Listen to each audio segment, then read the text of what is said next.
Chapter 1269. There are only 2 chapters today. There was a side room in the Huaiyang Pass Protectorate Manor. Rumor had it that there were a bunch of petty officials gathered there. They were all insignificant officials who were neither learned nor trained in martial arts. However, the Protector General would often enter this side room. Other than that, this side room was rarely visited. Contrary to what the outside world had imagined, the side room was not desolate. There were only a few old pedants gathered together inside. On the contrary, it was very lively. Many young faces had appeared, making the room seem particularly lively. There were maps hanging on the east and west walls of the room. There were maps of the borders of Beiliang and the 2 provinces of Beimang. The maps on the 2 walls were the same. The only difference was that they were old. The east wall was old, while the west wall was new. There were 2 people sitting at a table in the room. There was always a person standing at the table with a brush in his hand, in charge of recording some words. The tables were piled with Beimang records and secret files. Many of these things were probably not even available to the Southern Dynasty's Ministry of War and Ministry of Revenue. The reason why the east and west walls were divided into old and new ones was a suggestion made by a junior in the room. Since the enemy's commander-in-chief, Dong Zhuo, had been biding his time and did not show any signs of mobilizing troops, Beiliang might as well investigate the changes in the 2 provinces of Beimang that bordered Liangmang over the past few years. They circled the cities and towns that had increased their military strength in recent years, as well as the new courier routes that had been opened at great expense. They also focused on finding out the training grounds at the Beimang border over the years. The young man who gave this suggestion was surnamed Yu. It was said that he was an idle scholar who had gone to Liangmang to seek refuge in the Yamen, where he could not get enough money. Only then did he enter the room through his connections. There were 6 or 7 other miscellaneous officials who entered the room at the same time as Yu. Some of them were sons of generals who had studied the military and were born with a scholarly air. There were also some who had similar backgrounds as Yu. They were all scholars from other provinces who were picked up by others. Their ambitions were higher than the sky, but their lives were thinner than paper. Most of the older seniors in the room were frustrated people who had not made a name for themselves in the officialdom. They had one thing in common: their necks were hard and their knees were even harder. They did not know how to bow and bend their knees. Usually, they liked to drown their sorrows in alcohol. Once they drank too much, they would naturally be unable to control their mouths and talk about the state affairs. Then, one day, they would suddenly be taken to the border by the Whispering Room spies. They did not even have the chance to say goodbye to their families before they disappeared into thin air. At first, they were scared witless, thinking that they were going to be beheaded by the temperamental Great Demon Chu. Later, they found out that they were just helping to analyze the situation of the war. Gradually, they calmed down. However, although they had become guests of the Protectorate General and were working for the Protectorate General, they did not have any official rank or salary. They were neither in heaven nor on earth, so it was not a pleasant job. Fortunately, these people had long worn away their ambitions in the officialdom. They were able to endure the dull and tedious work in the room. In addition, Lord Chu Lushan's reputation was too frightening. Every one of them was cautious and conscientious. They were afraid that one day, Chu Lushan would feel that they were officials who did not want to work hard without complaint. Then, with a crack, their heads would be chopped off. The outsiders who often came in and out of the room were all people who had walked out of the Fu Shui room. They constantly sent strange things to the people in the room. There were documents on the recent promotions of the Ministry of War, reports from the Ministry of Revenue on the amount of grain that had been lost in various places. There were even papers of different textures, specific details such as which beacon and which relay road had been repaired were written down. These Fu Shui room spies came and went hurriedly. When they entered the room, they did not say a word. They put down the secret records and silently left, their eyes never looking sideways. In the words of Sir Hong, who was temporarily in charge of the room. They were ruthless people who killed without blinking and slept without closing their eyes. The older ones, like Sir Hong, believed in doing more and speaking less. At most, they would occasionally sigh with emotion. As for the young man called Udiji, he was even more like a newborn calf that was not afraid of a tiger. He dared to speak freely in the room. The young scholar Li Yuan Zhaoying, whose father was the county magistrate of Lingzhou, had a great argument 2 days ago about whether the Beimang army should be attacking Liuzhou or not. The argument was so earth-shattering that even Sir Chu was alarmed. At dusk, Sir Hong, whose eyesight was not good, even though he was sitting by the window, where the light was the best, he still lit an oil lamp. When he turned his head, he heard the sound of light footsteps that he was used to. Turning his head, he saw an extremely young and tender Fu Shui room spy. After entering the room, he handed over a letter to Wang Guifang, who was in charge of receiving the item. Sir Hong no longer feared these people who had once made all of the Beiliang officials feel their hairs stand on end. It was not that Sir Hong was bold, but after all, he was working for the Protector General. It was no different from having a golden protective talisman stuck to his forehead. What was there to be afraid of? However, it was impossible for Sir Hong to have a good impression of these people. It was not just him. Most of the people in the room did not want to have anything to do with the Fu Shui room. Sir Hong inadvertently discovered that after his old friend Wang Guifang and the young spy walked out, he revealed a carefully concealed expression of disdain and bad luck. He used his fingers to pinch the document and quickly placed it on the young man Udiji's desk. Sir Hong stood up and pretended to look at the map on the wall. When he passed by Udiji's desk, he saw that it was a page that had been casually torn off by someone. Most of it was soaked in blood, but the blood had already dried. Chapter 1270. Sir Hong shook his head helplessly. These spies from the Fu Shui chamber were too careless. The things they sent over every few days were either wrinkled, as if they had been pulled out of the water, or grit could still be shaken out of them. Today, it was even more exaggerated. It was even stained with blood. In the dusk outside the room, the young spy raised his arm and fiercely wiped his eyes. Then he walked down the steps and left with large strides. The spy saw a young man in casual clothes standing at the door to the courtyard. The two looked at each other. The spy's eyes were filled with well-hidden wariness. His intuition told him that if this person was an enemy, he would probably die. The two brushed past each other. Even though the young spy knew that this person could appear in the protectorate personally watched by Sir Chu, he was definitely not a spy from Beimang.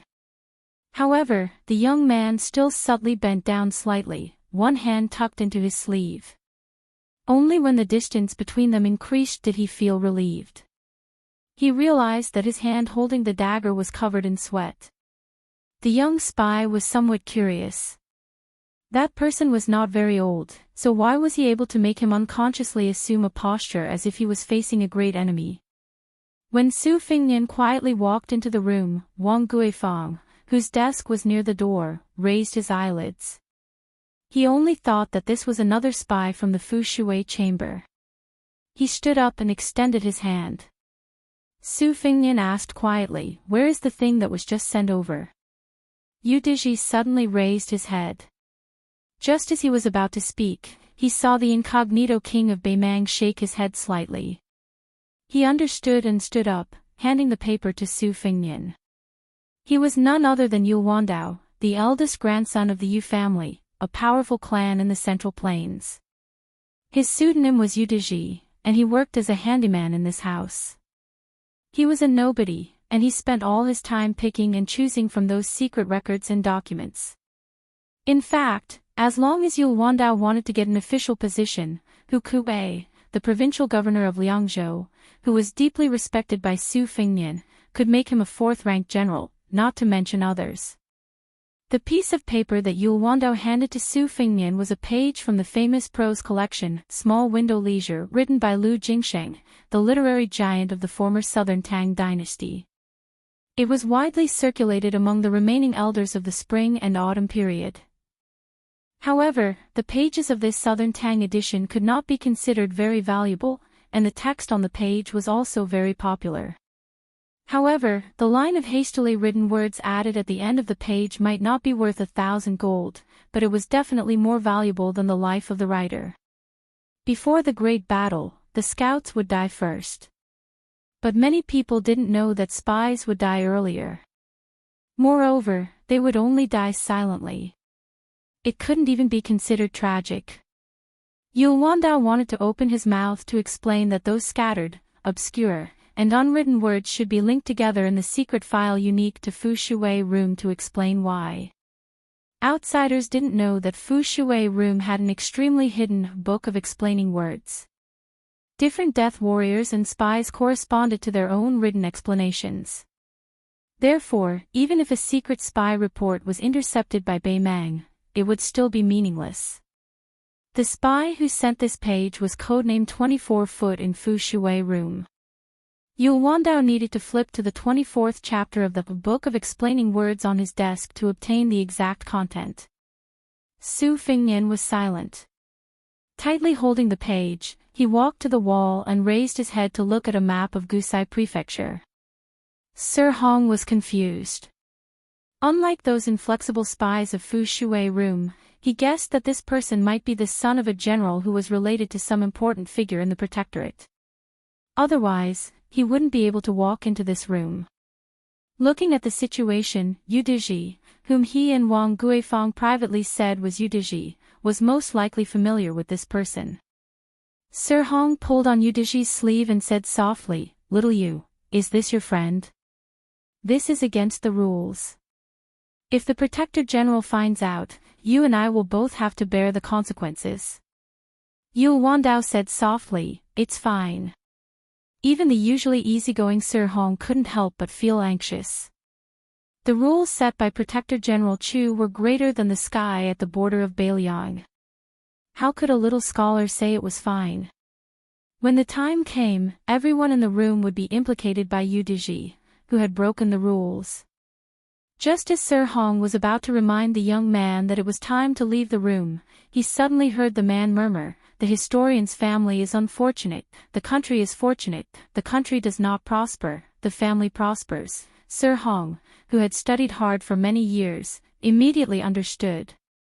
Wasn't this a passage written by the great Southern Tang prose master Lu Jingsheng in Small Window Leisure?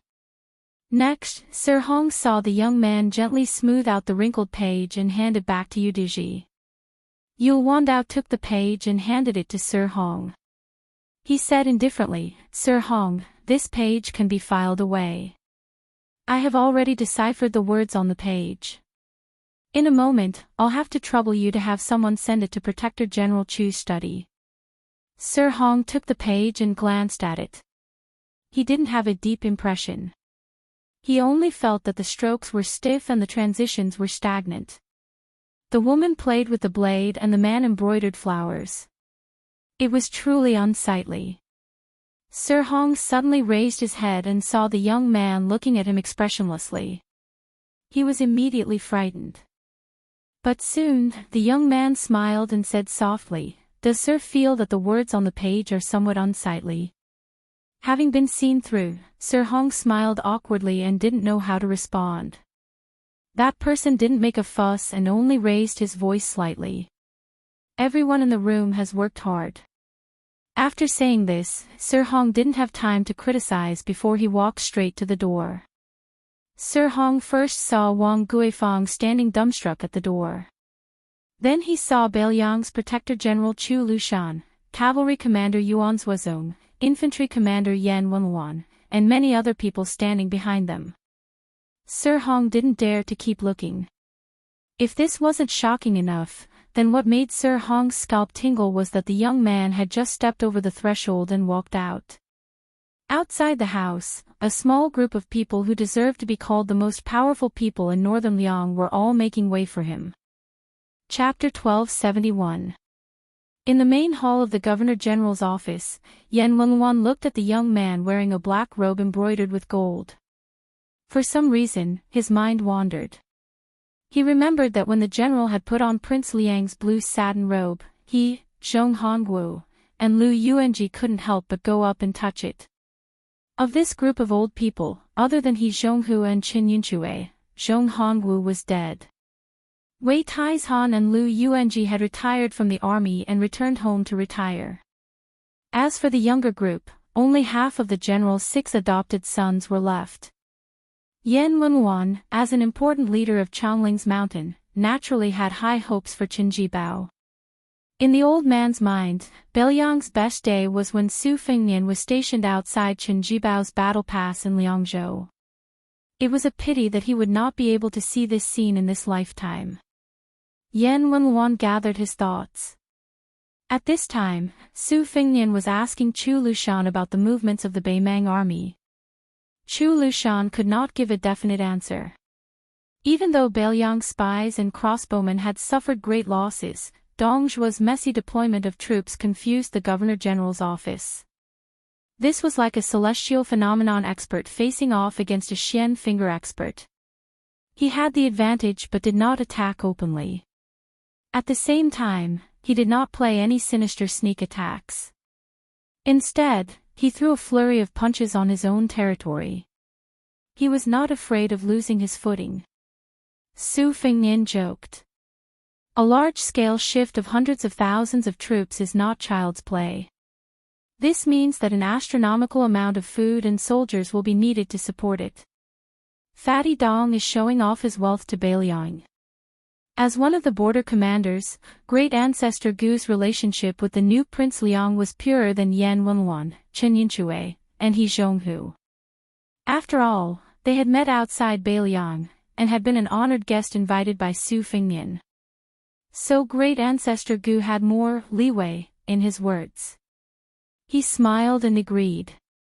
In any case, it is not really the wealth of this great king of the South Courtyard. It will not hurt to squander it. Chu Lushan's fingers were crossed in front of his chest, his thick arms resting on the armrests. His eyes narrowed, his lips moving as though he was talking to himself.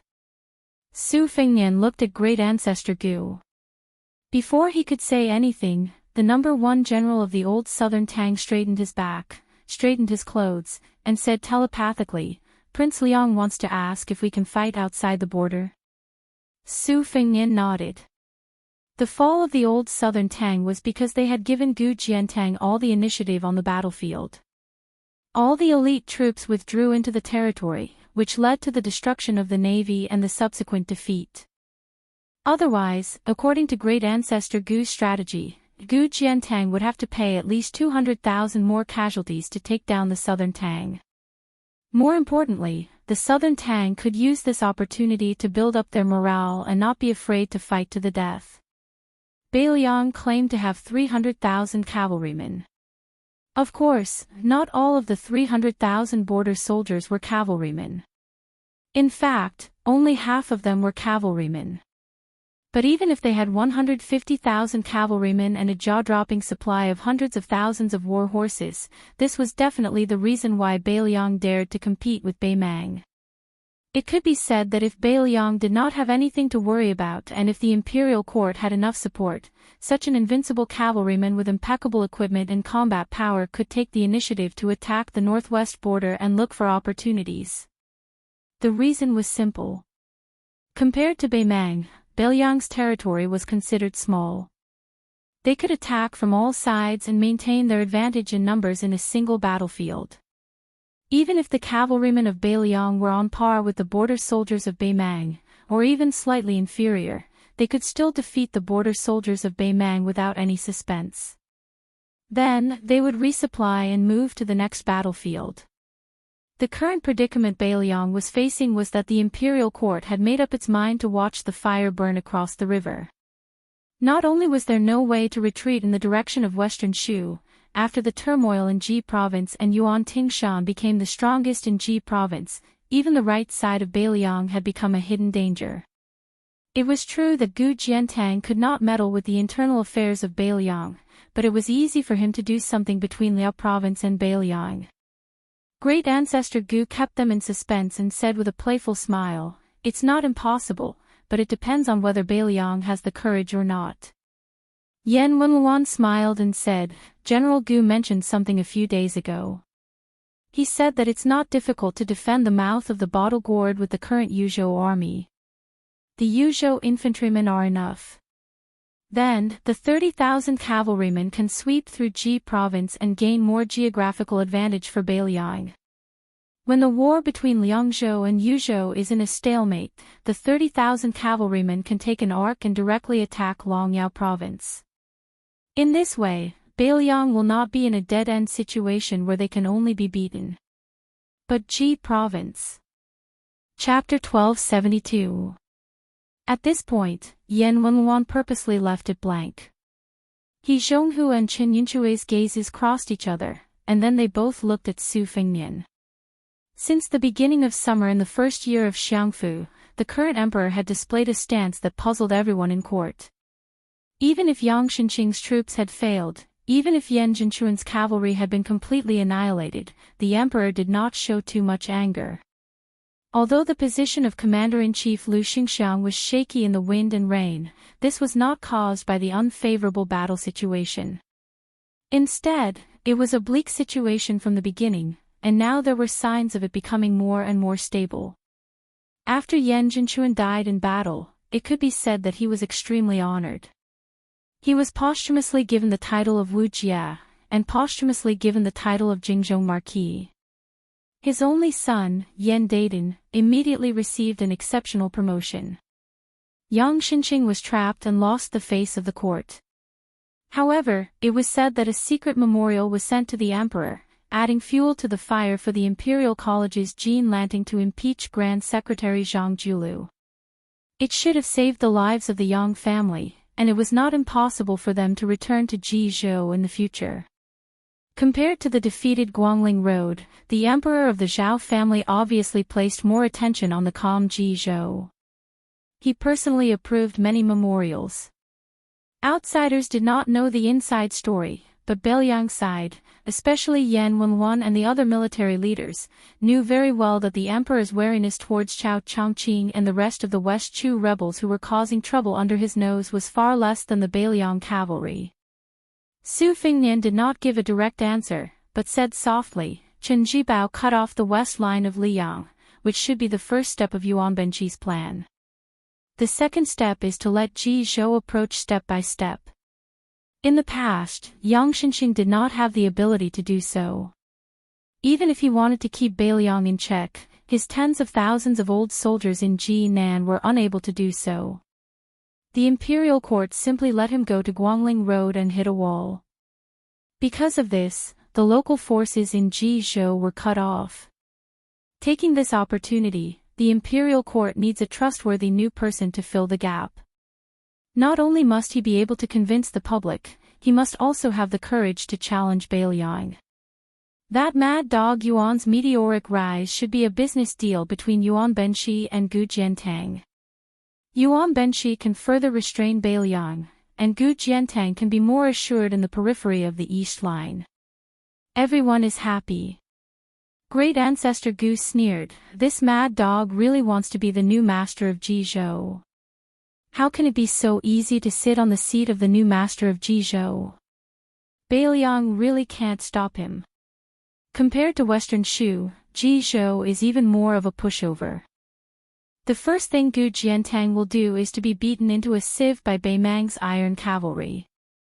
Even if Yuan Tingshan is the son-in-law of the Gu family, can he really be compared to his own son? Chu Lushan laughed and said, wealth comes from danger. Small people are always like this when they go to the gambling table. If they want to gamble, they will gamble big. They are never afraid of losing their family fortune. Speaking of which, when we fought with my foster father from the north to the south, we also put ourselves in the same situation. Although Yuan Tingshan isn't likable, he's definitely very interesting. Su Fengnian suddenly turned to look at Yan Wenluan and asked, General Yan, if you only have infantry in Yuzhou, how many Beimang soldiers can you stop? Yan Wenluan said without hesitation, one gourd outside Tuma Pass can hold 150 to 60,000 Beimang soldiers. With Honglu General Chao Xiaojiao and Hong Xinjia as partners, they can both attack and defend at the border. Within Yuzhou, there is also the Hu leader Huang Fuqiu. 300,000. It is not a problem for the Yuzhou infantry to stop 300,000 Beimang soldiers. However, there is a time limit to this. However, this time limit is enough for the 30,000 light cavalry to provide reinforcements or attack in an emergency. Su Fengnian laughed and said, "All right then. These 30,000 light cavalry will enter Jizhou from today onwards." General Qin Yunxiao's eyes lit up and asked, "Are we not going to inform the imperial court?" Su Fengnian replied with a question, "Our Beiliang is only sending 2 or 3,000 cavalry to Jizhou to train. Do we need to inform them? That would be treating His Majesty as an outsider. Moreover, after going to Jizhou, the imperial court will know one day. Isn't that the same as informing them? At most, we will just have to submit another document to the Ministry of War." Su Weisheng, who was sitting beside Su Fengnian, laughed softly and said, "It is clear that our Beiliang is reasonable." Qin Yunxiao suppressed his laughter. He Zhong, who was also in a good mood, could not help but laugh out loud. "Your Highness, the difference between 3,000 and 30,000 seems a bit big." He Zhong suddenly waved his hand and said, 3,000 and 30,000 are only 20,000. It is not 30,000 and 300,000. Whoever wants to argue about this can argue about it. Moreover, that Minister Liu of the Ministry of War is our Highness's elder by marriage. Regardless of whether it is on the side of family or on the side of reason, Tangxi Sword Immortal should be helped. Su Fengnian rubbed his face and asked, "In the past, this cavalry was made up of scattered generals and captains. If they go to Jizhou, who will lead them? Do any of you have a suitable candidate?" As the general of Beiliang's 160,000 infantry, Yan Wenluan was not in a position to interrupt. After all, this was a family matter of the cavalry. Yuan Zuozong could speak, Chu Lushan could speak, and even some of the infantry generals could speak freely. However, this famous general from the spring and autumn period was too prominent, so he should be silent. However, Yan Wenluan still spoke bluntly, "I have 2 candidates for the position of commander and deputy commander. The commander must be more astute in the use of troops than in the proper way, while the deputy commander must be relatively prudent, more proper than astute. This will allow the 2 of them to complement each other and prevent the cavalry from being too lame. The vice-general can be my subordinate, Zhong Tianheng. As for the general, your highness will have to use different people." Su Fengnian smiled and said, "Old general, please speak." Yan Wenluan glanced at Chu Lushan and said, "Then I will have to borrow someone from Protector General Chu." Chu Lushan stared and said, "No. Even if you beat me to death, I will not lend him to you. That kid is an important person in the Protectorate and is also my right-hand man. In the future, I will have to rely on this kid." Su Fengnian could not help but be puzzled. Who was this extraordinary person that Lu Qiu'er and Yan Wenluan liked? Yan Wenluan snorted coldly. "It is not me who wants to borrow someone from you. It is His Highness who wants to borrow someone from you." Su Weisheng said indifferently, "Yu Wandao is indeed qualified to lead this cavalry." Su Fengnian suddenly understood. Chu Lushan's expression was as if dozens of pounds of meat had been cut off in an instant. He sighed. Su Fengnian smiled and said, "Then it is settled. Let us go take a look at the topographic map of Ji province and discuss how to move these 30,000 people." The group of people walked to the front of a few tables. Someone had already brought over 2 maps. One was the geographical map of the entire Ji province, and the other was the topographic map of Ji Shi. In the northern Liang military, there were countless of such maps. When Su Fengnian sent someone to invite Yu Wandao over, he stood in front of the table and looked around. Suddenly, he said in a low voice, "From today onwards, we in Beiliang will do what we are supposed to do. If the imperial court and Ji province dare to interfere, then we will cut off their hands and feet. In the future, if there is a conflict with any forces outside Beiliang, there is no need to inform the Mount Qing Liang Wang estate. Do it first, and after it is done, the Wang estate will help clean up the mess. Yan Wenwan, Chen Yinshui, and the other old generals all let out a long sigh at the same time. He could finally vent the resentment that he had held in for nearly 20 years in an open and above-board manner. Chapter 1273. Although the weather was cold, there was no snow. If one did not personally go to the frontier fortress, it would be difficult to understand the feeling of stars hanging over the vast plains. Su Fengnian accompanied Su Weisheng out of the Huaiyang Pass and a few miles outside the Huaiyang Pass. He was accompanied only by Chu Lushan. The old general Yan Wenwan and the new Yu Wandao of the Dragon Gate had already rushed to Yuzhou to take charge of military affairs. The latter gave Su Fengnian a report before he left, specifically describing the analysis of the battle situation in Guangling Road, focusing on Ko Jianghuai's series of raids from one point to the other. Large-scale cavalry battles in the wilderness had always been a scene that could only be seen on the frontier battlefield. In the hinterland of the Central Plains, large and small cities were scattered like stars in the sky and blocked by rivers, making it extremely difficult for cavalry to perform. To be precise, it was extremely difficult for cavalry to fight a battle in one go. It was not difficult to fight one or several exciting battles, but to fight to the end, abandoning the infantry and using the cavalry to the greatest extent, it was a test of the ability of the commander. Chu Lushan used the faint starlight to read the report carefully along the way, admiring it so much that he could not put it down. When Su Fengnian and Su Weisheng stopped at a small broken ground, Chu Lushan carefully put away the priceless rice paper, looked at the sky, and sighed softly. Lu Xingxiang's proudest work in his life was that snowy night in Luzhou, helping Gu Jiantang take down the entire Dongwei without shedding a drop of blood. As for me, I was fortunate enough to not fail my mission when thousands of cavalry marched into Shu. In the past 10 years, these two battles have been deduced countless times by the old scholars who teach the art of war in Shangyin Academy and Imperial College. But in my opinion, this unruly Ko Jianghuai in West Chu's new imperial court is much better than me and that assistant minister Liu. No wonder Yu Wandao, a proud and arrogant son of a powerful family, is willing to praise another son of the same age. Su Weisheng reached out his hand to ask Chu Lushan for the stack of rice paper, put it on his knee, and casually pulled out a page, saying flatly, Ko Jianghuai is recognized as a generalist in Shangyin Academy, but in the eyes of some scholars, he is somewhat miscellaneous and not a master. I have played a few games with him. Su Fengnian could not help but interrupt, second sister, can this kid beat you in a game of chess? Su Weisheng raised his head and stared blankly at Su Fengnian. Su Fengnian smiled embarrassedly and quickly shut his mouth. Chu Lushan caught a glimpse of this scene. In today's world, there were very few people who could make the young king of Beiliang admit defeat, and he could not help but laugh. In the end, Su Fengnian was afraid of the strong and picked on the weak. He glared fiercely at the gloating Chu Lushan, and the Protector General could only resentfully withdraw his smile. It must be known that a person who could make him admit defeat was equally difficult to find in the two imperial courts. Su Weisheng continued, most of the people I have played against are national chess players.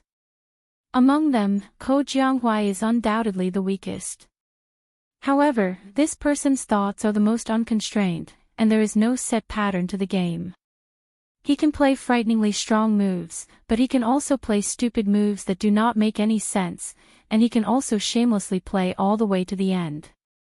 These are not surprising. What is truly impressive about Ko Jianghuai is that he has the least desire to win. This kind of opponent is very difficult to deal with on the battlefield. Prince of Guangling, Xiao Yi, has clearly suffered enough. On the eastern front of West Chu, Ko Jianghuai, with inferior military strength, within 20 years, consecutively captured Huangyan Pass, including Daijai's, and 6 other dangerous cities. They obtained the cities but did not defend them, giving up a temporary struggle for territory and striving to obtain an overwhelming military superiority over the enemy on a single battlefield. They nibbled away the reinforcements bit by bit, making large movements and long-distance raids. This kind of seemingly unreasonable military strategy is indeed worthy for us, Bimang, who is at a disadvantage compared to Beiliang, to learn from. Probably because he was tired of standing, Chu Lushan sat down on the grass next to Su Weisheng's wheelchair. Unexpectedly, the height of his head was still about the same as Su Weisheng's. It could be seen that this head of Beiliang's officials, Lu Qiuer's body was very large. After entering the winter, the withered grass was sparse, so he did not feel uncomfortable. He laughed and said, "After the restoration of the country, West Chu's situation is quite similar to our Beiliang's. We have almost become fellow sufferers who sympathize with each other." Under the joint suppression of the two southern armies and several vassal kings, Chu Lushan is really like a snail in its shell. If Chao Chongqing personally went into action, forcing Yang Shenqing to be unable to use his strength, Yan Zhenchuan's death in battle could be considered reasonable. But right now, West Chu only sent 2 young generals into action, and it has already caused the Zhao imperial court to be in a terrible fix. Zhao Yi had no choice but to bring out the spring snow building's auspicious general. Presumably, the battle in Guangling will not be as short as 3 months or as long as half a year as predicted by the elders of the Liang Ministry of War, and it will not even be as long as we Beiliang predicted at that time. By the time the last wisp of smoke dissipates, I am afraid it will take at least 2 years. Su Fengnian laughed coldly and said, "The Zhao family's son of heaven used the New Year's auspicious talisman. His original intention was to create a new atmosphere. A new atmosphere is indeed a new atmosphere, but it is not the least bit joyous. Suppressing Beiliang and indulging Guangling, these were all created by him. I don't know if he has any regrets. Other than handing over the dragon robe and dragon throne to Crown Prince Xiaozhuan, there is also this big mess." Chapter 1274. Su Weisheng shook his head and said in a low voice, "The Zhao family is good at fishing in troubled waters in the middle of the game and making the final decision at the end of the game. Losing the first move, the Zhao family, compared to the remotely young in the past, has a bigger family and a bigger business, so they can afford to lose more. The only difference is that in the past, the imperial court had our Su family as their vanguard. Moreover, no matter how anxious the previous emperor was, on the surface, he still trusted our father and the Su family's armored cavalry. If not for the current emperor's insistence on nailing the Su family to the northwest border, would Chao Chongqing and the remaining elders of West Chu dare to start a rebellion and seek their own death? If the Beiliang frontier army could send out 50,000 men to quell the rebellion, how could Yang Shenqing and Yan Zhenchuan lose their integrity in their later years?" Chu Lushan said darkly, "There's nothing we can do about it. The Zhao family's emperor is determined to be the enemy of the world.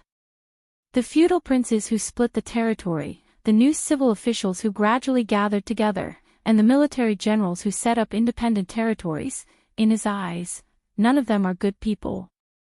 He wants to help his son solve this problem before he dies. The chessboard is too small to accommodate so many big chess pieces. If he really did succeed, the Crown Prince Xiaozhuan could really be a carefree emperor who doesn't attach importance to martial arts and focuses on civil affairs. Gu Jiantang has Chen Jibao holding him back. Without Zhang Julu, the civil officials have no leader. When the time comes, they would be too busy trying to figure out the emperor's heart. How could they care about governing the country and pacifying the world? Besides, at that time, the world would be at peace, the military generals would have retired to their fields, so it would be even less of a chance for the civil officials to fish for merit. Other than currying favor with the emperor, the civil officials after Yonghui really have nothing to do. Don't say, that old man Yuan Benqi's calculations are very smooth.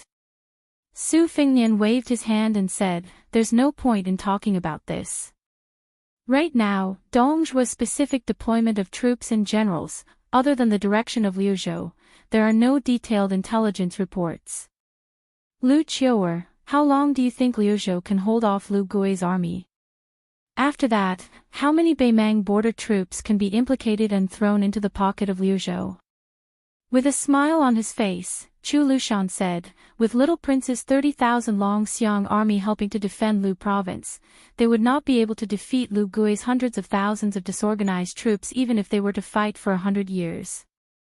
In the eyes of future generations, no matter how we fought in the early stages of this unprecedented war with Beimang, there was no better or worse strategy.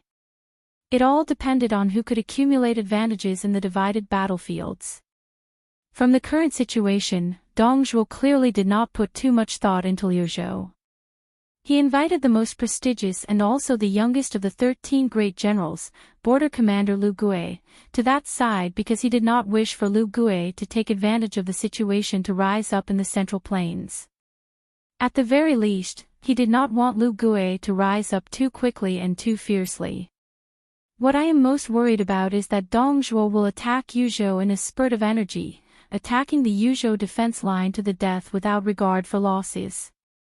In the meantime, he will place his most elite troops, the Tuoba and Hongjingyan, on the northern front of Liangzhou to tie down the main force of our cavalry. Su Weisheng nodded and said, if we attack Yuzhou, in the short term, it will be the most muddle-headed method Beimang can use. However, in the long term, it will be the best method to preserve Beimang's national strength. After all, Beiliang is not the Central Plains, which has a great depth. Even if Yuzhou has a few cities that can be defended, and there are many fortresses and military cities south of the mouth of the gourd, the saying that the mouth of the gourd alone can swallow up 160,000 soldiers is not an exaggeration. However, as long as Beimang has the courage to do so, they will only have to send out 100,000 soldiers to cripple Yuzhou. Next, they will have to rely on Liangzhou's main force to reinforce Yuzhou. Once this situation develops, whether or not Liuzhou is defended will no longer affect the overall situation. This is also the reason why Yan Wenluan insisted that Yul Wandao lead 30,000 light cavalry to Jizhou. He was determined to use Yuzhou to win more time and space for all of Beiliang. However, this is an action that has no choice. In the end, they will lose more than they lose. The Liang imperial court is happy to see this, but Beiliang cannot afford it. Su Weisheng folded his hands on the paper on his knees and looked into the distance. Bodyguard Chu insisted on having Liuzhou enter a stalemate, attracting the attention of both the north and south imperial courts of Beimang. He hoped that Beimang's border army would send troops to Liuzhou, but he was also worried that Dong Zhuo would focus on attacking Yuzhou. Over the past decade or so, Father has poured a lot of effort into Yuzhou and spent a lot of money on the soldiers. 7 years ago, during the raid led by the Dragon Waste province, he purposely stopped the border army of Liangzhou from reinforcing Yuzhou.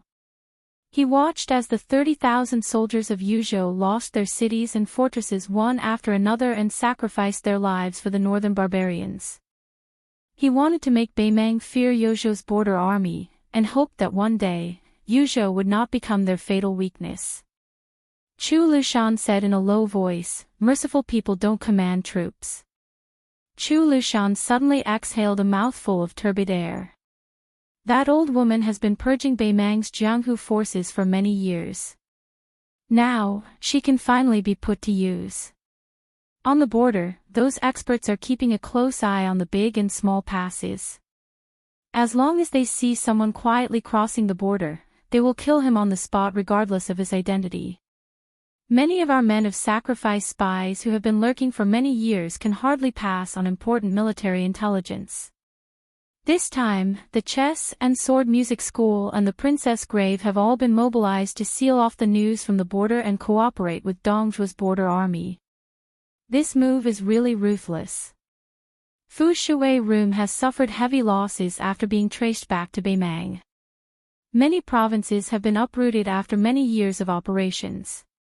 Chu Lushan, who was squatting on the ground, rubbed his cheeks. That's not all. Not long ago, Beimang deliberately let a spy return. He had 16 heads of his colleagues from Fu Shui Room in his luggage. When the spy saw me, He cried and said that if it wasn't for the fact that he hoped Fu Shui Room could take back these heads, he would rather die than return to Beiliang. After the spy put down his luggage, he borrowed a cold knife and committed suicide that night. He didn't say his last words, he didn't write his will, he didn't leave anything behind. Chu Lushan said in a muffled voice, "Our new cold knife hasn't even started killing the northern barbarians, but it was used as a suicide by one of our own. If I continue to hold in this resentment, my lungs will explode from anger." Su Fengnian didn't say anything. His hands were clasped in the large sleeves of his purple gold embroidered robe. After winter, the continuous battle in Guangling Road had come to an end. It was Beiliang's turn to be engulfed in smoke. There was no snow this winter. No one knew when it would snow. However, the cold knives at the waists of the 300,000 border soldiers could be unsheathed at any time. Chapter 1275. More than 8,000 valiant Chang cavalry went from the border of Gusai Prefecture to between Qingzhang and Linyao. Just as Chu Lushan had expected, the light-armored Chang cavalry were used by Lu Gui to cut off the connection between the two towns. The Chang people were once a thorn in the side of the overlords of the Central Plains. The Dafeng dynasty had been harassed by the Chang people for a full 200 years. Every Chang person rode sheep to shoot birds and rats when they were young, and when they were slightly older, they rode horses to shoot foxes and rabbits. They were basically born to be elite soldiers on horseback. The light cavalry of the various countries in the Central Plains had gradually stepped onto the stage. To a large extent, it was because the Chang cavalry had forced them to do so. The Chang cavalry was also one of the teachers of the Central Plains.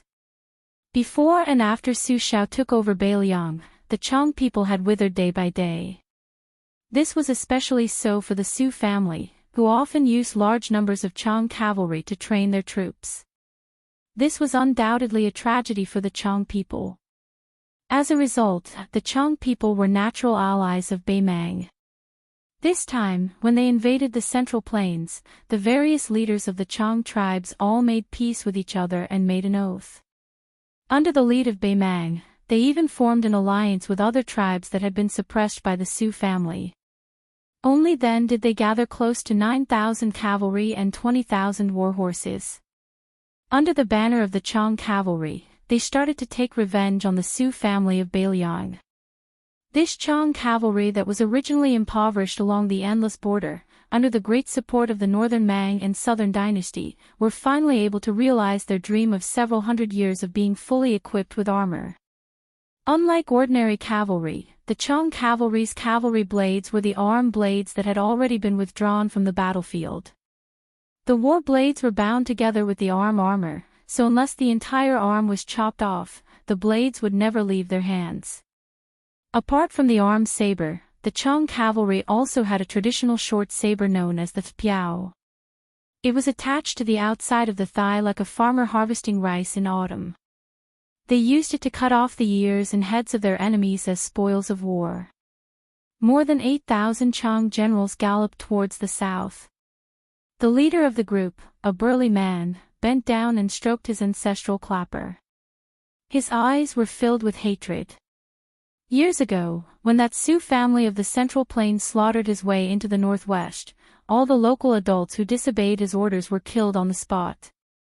Even the children, who were no taller than a horse's back, could not escape the disaster. Although they were not executed, both their thumbs were cut off by the Su family's cavalry. This meant that even if these children were lucky enough to survive, they would not be able to hold their weapons firmly and swing their swords at the Beiliang frontier army. This middle-aged Madame Wan's surname was Jean. At the time when his tribe was trampled by the Su family's horses, he was lucky enough to follow a group of young men to hunt and store food for the winter. When they returned to the tribe, other than the corpses on the ground, there were only the children crying with their hands dripping with blood. Beside the children's feet were the corpses of their parents. He swore that he would personally use this clapper to cut off the thumbs of everyone in Beiliang with the surname Su. As long as they had the surname Su, even if they were infants, he would not let a single one go. This was especially true of that butcher's son, the person who had been usurped as the new prince of Liang. Not only would he cut off that young man's thumbs, but he would also cut off Su Fengnian's head, limbs, and fingers one by one. This Madame Wan slowly straightened his back and looked towards the vast expanse of land to the south with a vicious smile on his face. He had heard that there was a butcher's son named Su Longxiang in Liuzhou. He was very famous among the nobles of the southern dynasties. Last year, he had beaten up a few military towns in Gusai Prefecture. He did not expect to capture this person with less than 9,000 cavalry. However, before he worked with General Lu Gui to completely flatten Liuzhou, he had to drink the fresh blood of the Beiliang people. He had to make that young man, who had butcher's dirty blood flowing through his veins, suffer so much that he wished he was dead. The young man's Longxiang army did not have more than 30,000 cavalry. Did he want to defend all of Liuzhou? In the eyes of the generals, this was just an old show between brothers in the Central Plains. It was clear that the young king was afraid of his younger brother's great achievements on the border, so he purposely left Su Longxiang and all of the young man's direct descendants to die. In the winter, the water dried up and the grass turned yellow. The warhorses were not as strong as in the autumn and summer. In the eyes of the Central Plains, especially the Jiangnan people, it was the most unsuitable time for war.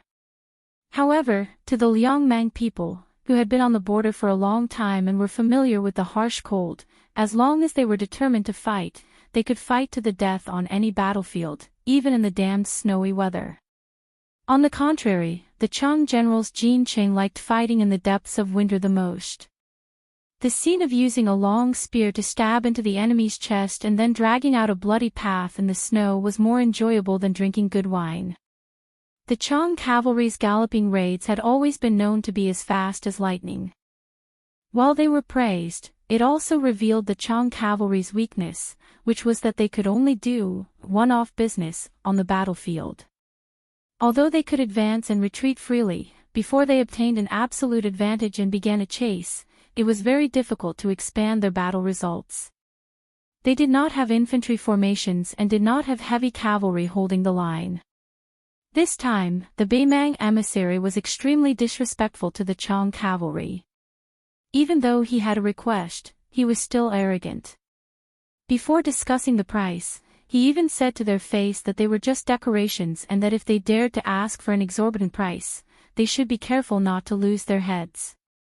He also threatened that if they did not act according to General Lu Gui's orders, they might as well not return to the border. When the time came, the Beimang army would directly view the Chang cavalry as an enemy. Jin Qing fiercely ground his teeth. If not for the fact that he wanted to take revenge on the Su family, who the hell would want to deal with these pig-headed officials? Jin Qing looked into the distance and suddenly felt an inexplicable sense of unease. The 8,000 Chang cavalry heading down south to cut off Qingcang and Linyao, leaving Qingcang City, the capital of Liuzhou, isolated and without help. In his eyes, this was indeed an excellent strategy that caught the enemy off guard, and the Chang cavalry did not have to take any risks. However, on the way down south, he still had 20 or so roaming cavalry scouts at the front to scout the path. Every cavalry had to be 10 li away from the Chang cavalry army. No matter if they came into contact with the enemy or not, they had to turn back and let the second cavalry take their place. Logically speaking, at this time, one of the roaming cavalry should have returned to the front of the army. Furthermore, for this trip to Liuzhou, Beimang had specially given him a scout. It was an old fellow who exuded a dangerous aura. There was a sword at his waist, and his aura was long and steady. He did not look like a soldier at all. Even if he used his but to think, he knew that this was a hidden Jianghu master. It could be seen that Beimang had indeed invested a lot in this attack on Beiliang. They had even brought out the Jianghu forces that they had trained for 20 years. Jin Qing was not a madman who would be blinded by revenge. He knew the severity of the situation. Otherwise, he would not have become one of the generals. He had come to assist Lu Gui's army in taking advantage of the situation. What he was most afraid of was directly clashing with the main force of the Dragon Elephant Cavalry. However, the Baimang emissary, who was dressed like a nobleman of the Central Plains, had promised that apart from a small portion of the 30,000 Long Xiong army, most of them would be pinned down at Qingsang City and the area to the east of Qingsang City.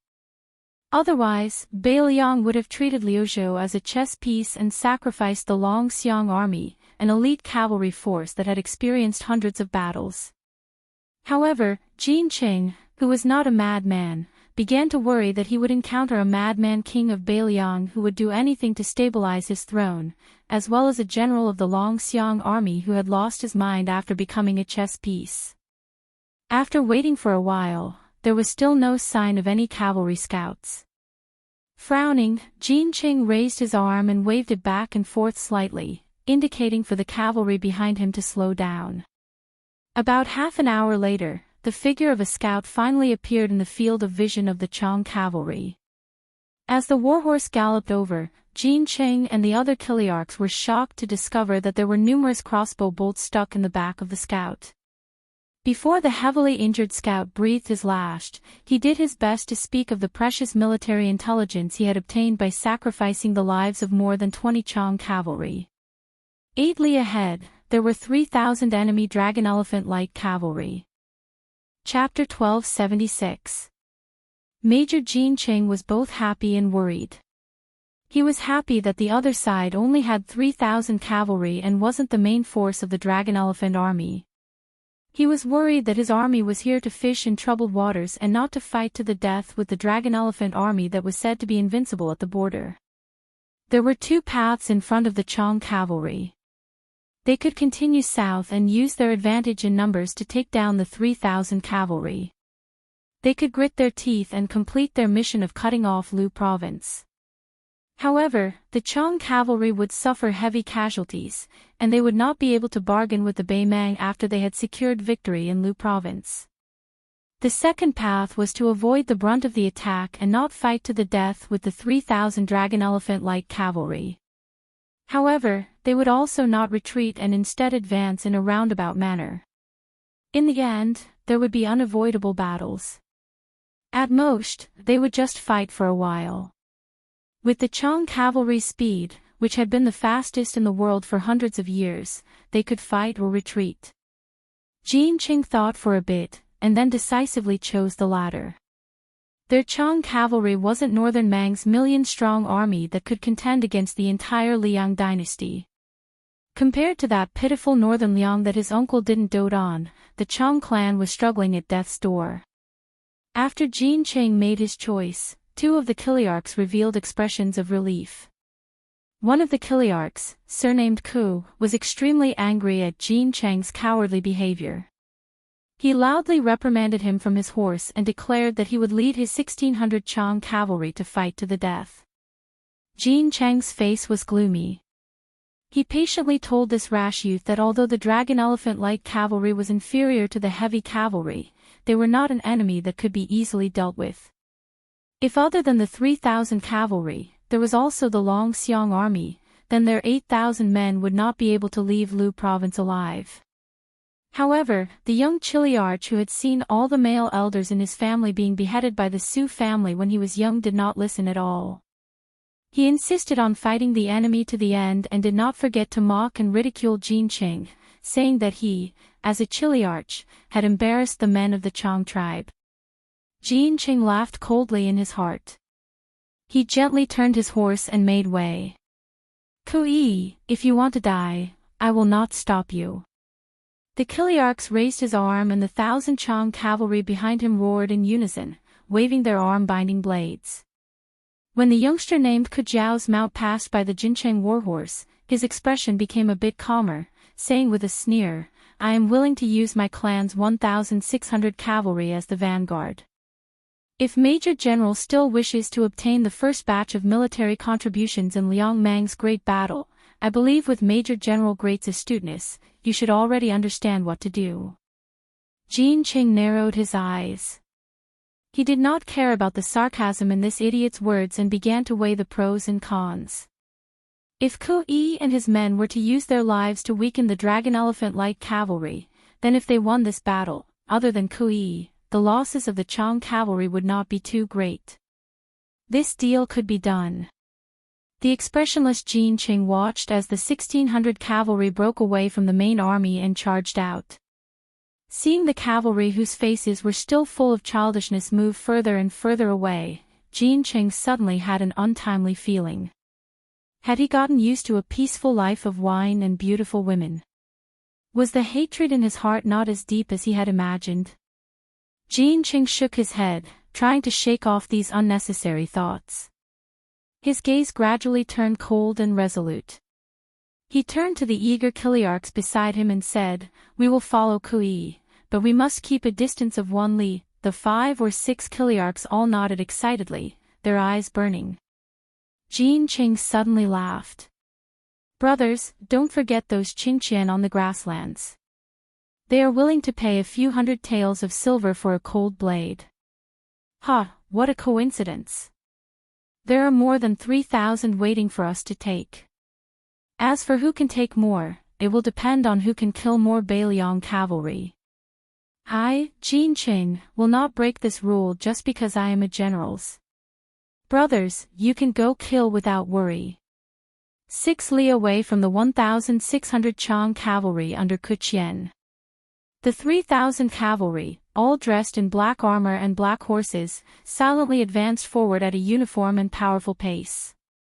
An enormous black tiger was running around the periphery of the cavalry formation. The leader of the cavalry was a black-clothed youth who did not wear any armor. A cold blade rested on the horse's back in front of his chest, unsheathed. The general behind this half-horse was Scarface's man. He raised a metal spear at an angle, with a fresh head hanging from the spearhead. It was the wandering scout who had been mixed in with the Chang cavalry. He had a sword, and his swordsmanship was unknown. In any case, he had abandoned his horse and fled quite quickly. Unfortunately, no matter how fast he was, he could not outrun the spear that the black-clothed youth threw out. Before Scarface brushed past the corpse, he felt that he had nothing to do. After pulling out the spear from the corpse, he lightly cut off the head and stabbed it into the spear tip. Scarface was the Longxiang army's valiant general Wang Lingbao. Originally, he shouldn't have appeared here. Instead, he should have obediently stayed near Azure City with Li Mofan, who was also a deputy general. They could only suppress their impatient tempers and slowly wait for that rotten old man surnamed Lu to bring a bunch of northern Mang trash with him to show off his strength. However, the commander had somehow heard from some scoundrel that a group of 8,000 Chang cavalry had broken through the border and was rushing to their deaths. Wang Lingbao wanted to kill these Chang cavalry who were tired of living, but the governor-general had sent an urgent military order to the Liuzhou provincial governor's mansion, telling the Longxiang army not to move. Provincial Governor Yang Guangdou had even gone out of the city to scout the camp, smiling as he whispered some kind reminders into Li Mofan and Li Mofan's ears. Wang Lingbao naturally did not dare to disobey a military order. Let alone the new Prince Liang's order, even if it was just Chu Lushan's order, Wang Lingbao would not dare to move the troops on his own. However, since his commander wanted to kill people, even if the sky fell down, the commander would be there to support it. How could Wang Lingbao miss out on this rare opportunity? In order to intercept and kill this group of Chang cavalry heading south, the 10,000 Dragon Elephant Light Cavalry had no choice but to split into 3 groups, each of them searching for the enemy between Qingsang City and Linyao military town. As the 10,000 troops set out, Yang Guangdou and the young scholar called Qin Shiliang quickly blocked their path, seemingly wanting to dissuade them. In any case, Wang Lingbao hid behind the army and picked his ears, pretending not to hear or see anything. As for the fact that the Longxiang army had broken a taboo in the art of war, Wang Lingbao really did not think much of it. It was true that the Longxiang army did not care about the situation in Liuzhou, but if one were to say that the 3,000 Longxiang army would be at a disadvantage in front of 8,000 Chang cavalry, Wang Lingbao would be the first to cut off his own head and use it as a urinal. When Wang Lingbao saw the provincial governor, he was quite angry. If not for the fact that he could not defeat the commander, he would have definitely hit him. However, the scholar who seemed to be highly regarded by the prince did not have any obvious expression. Wang Lingbao actually knew that after returning to Qingsang City, the news of the Longxiang army violating military orders would definitely reach the Huaiyang Pass Protectorate manor. At that time, even if the commander of the Longxiang army took the blame, as a deputy general, Wang Lingbao would not be able to bear the consequences. However, so what? More than 10 years later, the true Liangmong Great War had finally arrived. Malthurf *Ker, even a pregnant woman would only need 10 months to give birth. He and Li Mofin, these rough men, had waited bitterly for more than 10 years. In this first battle, if he, Wang Lingbao, did not take the lead, he would be the first to let himself down. As for why the young commander in front of him was so determined to fight the Chang cavalry, Wang Lingbao could not be bothered to care. Wang Lingbao let out a long breath. With a flick of his wrist, he shook off the head that was in the way. Looking into the distance between the two sides was less than 2 li. He could already see that the enemy cavalry had begun to speed up. Wang Lingbao softly muttered, "Beiliang is guarded by us. Great General, rest assured." Su Longxiang slowly pulled out his Beiliang saber. Under the illumination of the sun, it flashed with a snow-white light. At the same time, the 3,000 dragon elephant cavalry began to raise their spears. Chapter 1277. The two cavalry armies began to charge at each other without any fancy moves. The terrain was flat and wide, making it easy for cavalry to spread out. Since it was an excellent place for cavalry battles, it also meant that it was easy for people to die here, and the speed at which they died would be very fast. The Chang cavalry were the lightest of the lightest cavalry.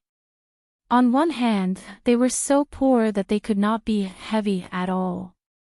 On the other hand, their arms were long like apes, and their strength was outstanding. This made almost every one of them a master archer on horseback. The young Chang Chiliarch Kui, who had a blood feud with the Beiliang Su family, finally stopped purposely suppressing the charging speed of the cavalry. With a wave of his hand, he covered the eyes of his horse with a black cloth, and the speed of his steed suddenly increased. If there were spectators looking from a horizontal line, they would definitely be stunned by the muscles of these warhorses as they ran. The habit of covering the eyes of the horses during a charge had never been popular in the Central Plains, but this was an old custom that had been passed down for hundreds of years on the grasslands. At the beginning, it was to ensure that the warhorses would not be afraid when facing the infantry of the Central Plains, and at the same time, to deliberately startle the warhorses. Before the fierce collision between cavalry armies, the cavalry would whip the warhorses to make them explode with greater strength, using the warhorses' speed to drive the cavalry's charge forward. However, among the elite cavalry armies in the world, perhaps only the Beiliang cavalry disdained to use this kind of insignificant skill. This was attributed to the fact that every horse in Beiliang had turned from raw to mature, and the large horse farms had poured in countless efforts. Of course, there was also countless amounts of silver. In northern Liang, every time a familiar horse stepped onto a large-scale battlefield, there would be one or even several warhorses that would die before it could do so. On the battlefield, only the roars of the 1,600 or so Chang cavalry could be heard. In comparison, the 3,000 Longxiang army, who were also light cavalry, seemed especially strange at this time. One reason was that they were collectively silent before the battle, but more importantly, they were practically fugitives who used light cavalry as heavy cavalry. After the dragon elephant light cavalry raised their spears and charged, they charged straight at the enemy, even giving up on the lethality of a wave of light crossbows. The Beiliang cavalry was good at fighting and dared to fight to the death. The Central Plains had always been good at a combination of riding and walking when it came to war. The infantry was in the middle, and the cavalry was on the two wings. The latter was not used to break through enemy lines head-on. Other than being limited by the natural factor of the cavalry bow being inferior to the infantry bow, especially the large crossbow, the main reason was that the cavalry's greatest advantage was its great mobility. In the long series of classic battles of the spring and autumn period, this indisputable pattern of war was displayed to the fullest extent. As long as it was a general who could be crowned as a famous general, even if it was an infantry commander, he would still be able to command a cavalry army of several thousand men in an orderly manner. This was probably the so-called chronic illness becomes a doctor. At that time, the large group of Li Yang's higher-level generals who had been influenced by the flames of war didn't know how to ride, so they were too embarrassed to greet their colleagues when they went out. However, this kind of combined riding and walking tactic, once they moved to a place where supplies were difficult, it was inevitable that they wouldn't be able to acclimatize. After the current emperor ascended the throne, he took the initiative to launch several great battles against Beimang, and he suffered enough. Many situations that seemed to be in a good situation at the beginning were ruined by some battles that occurred outside the main battlefield. Take Beimang's Tuoba Bodhisattva and Dong Zhuo, two generations of famous Beimang generals, for example. These two became famous by relying on their light cavalry, which could easily be as long as 1,000 li long-distance raids. In one breath, they circled around to the rear of Li Yang's army and directly smashed one or even several main supply lines. The famous generals of the Liyang imperial court, especially the cavalry generals, were greatly vexed by this, but for some reason, there was never a genius general who was able to break away from the infantry and meet force with force against Beimang's cavalry. Even so, the signs of the cavalry having to be separated and assume independent responsibility, as well as a series of books on the art of war that were derived from it, still appeared. Lu Xingxiang, who had been recruited by Zhao Yi to go to the distant Guangling riverbank, and Su Gong, who had never had the chance to go on an expedition beyond the Great Wall, each produced a military book. Unfortunately, it was not passed down to the generations, but it was widely praised within the military. Su Xiao greatly admired that dragon general Su Gong, who came from the Gumu Su family, and thought that this person should have been able to overshadow Lu Xingxiang, who led the charge in the southeast. However, that group of Liyang's higher-ups all knew in their hearts that if at that time Chen Jibao and Chu Lushan were given the opportunity, then in Beimang, this brand-new battlefield, these two would undoubtedly become meritorious figures not inferior to the four great generals of the spring and autumn period.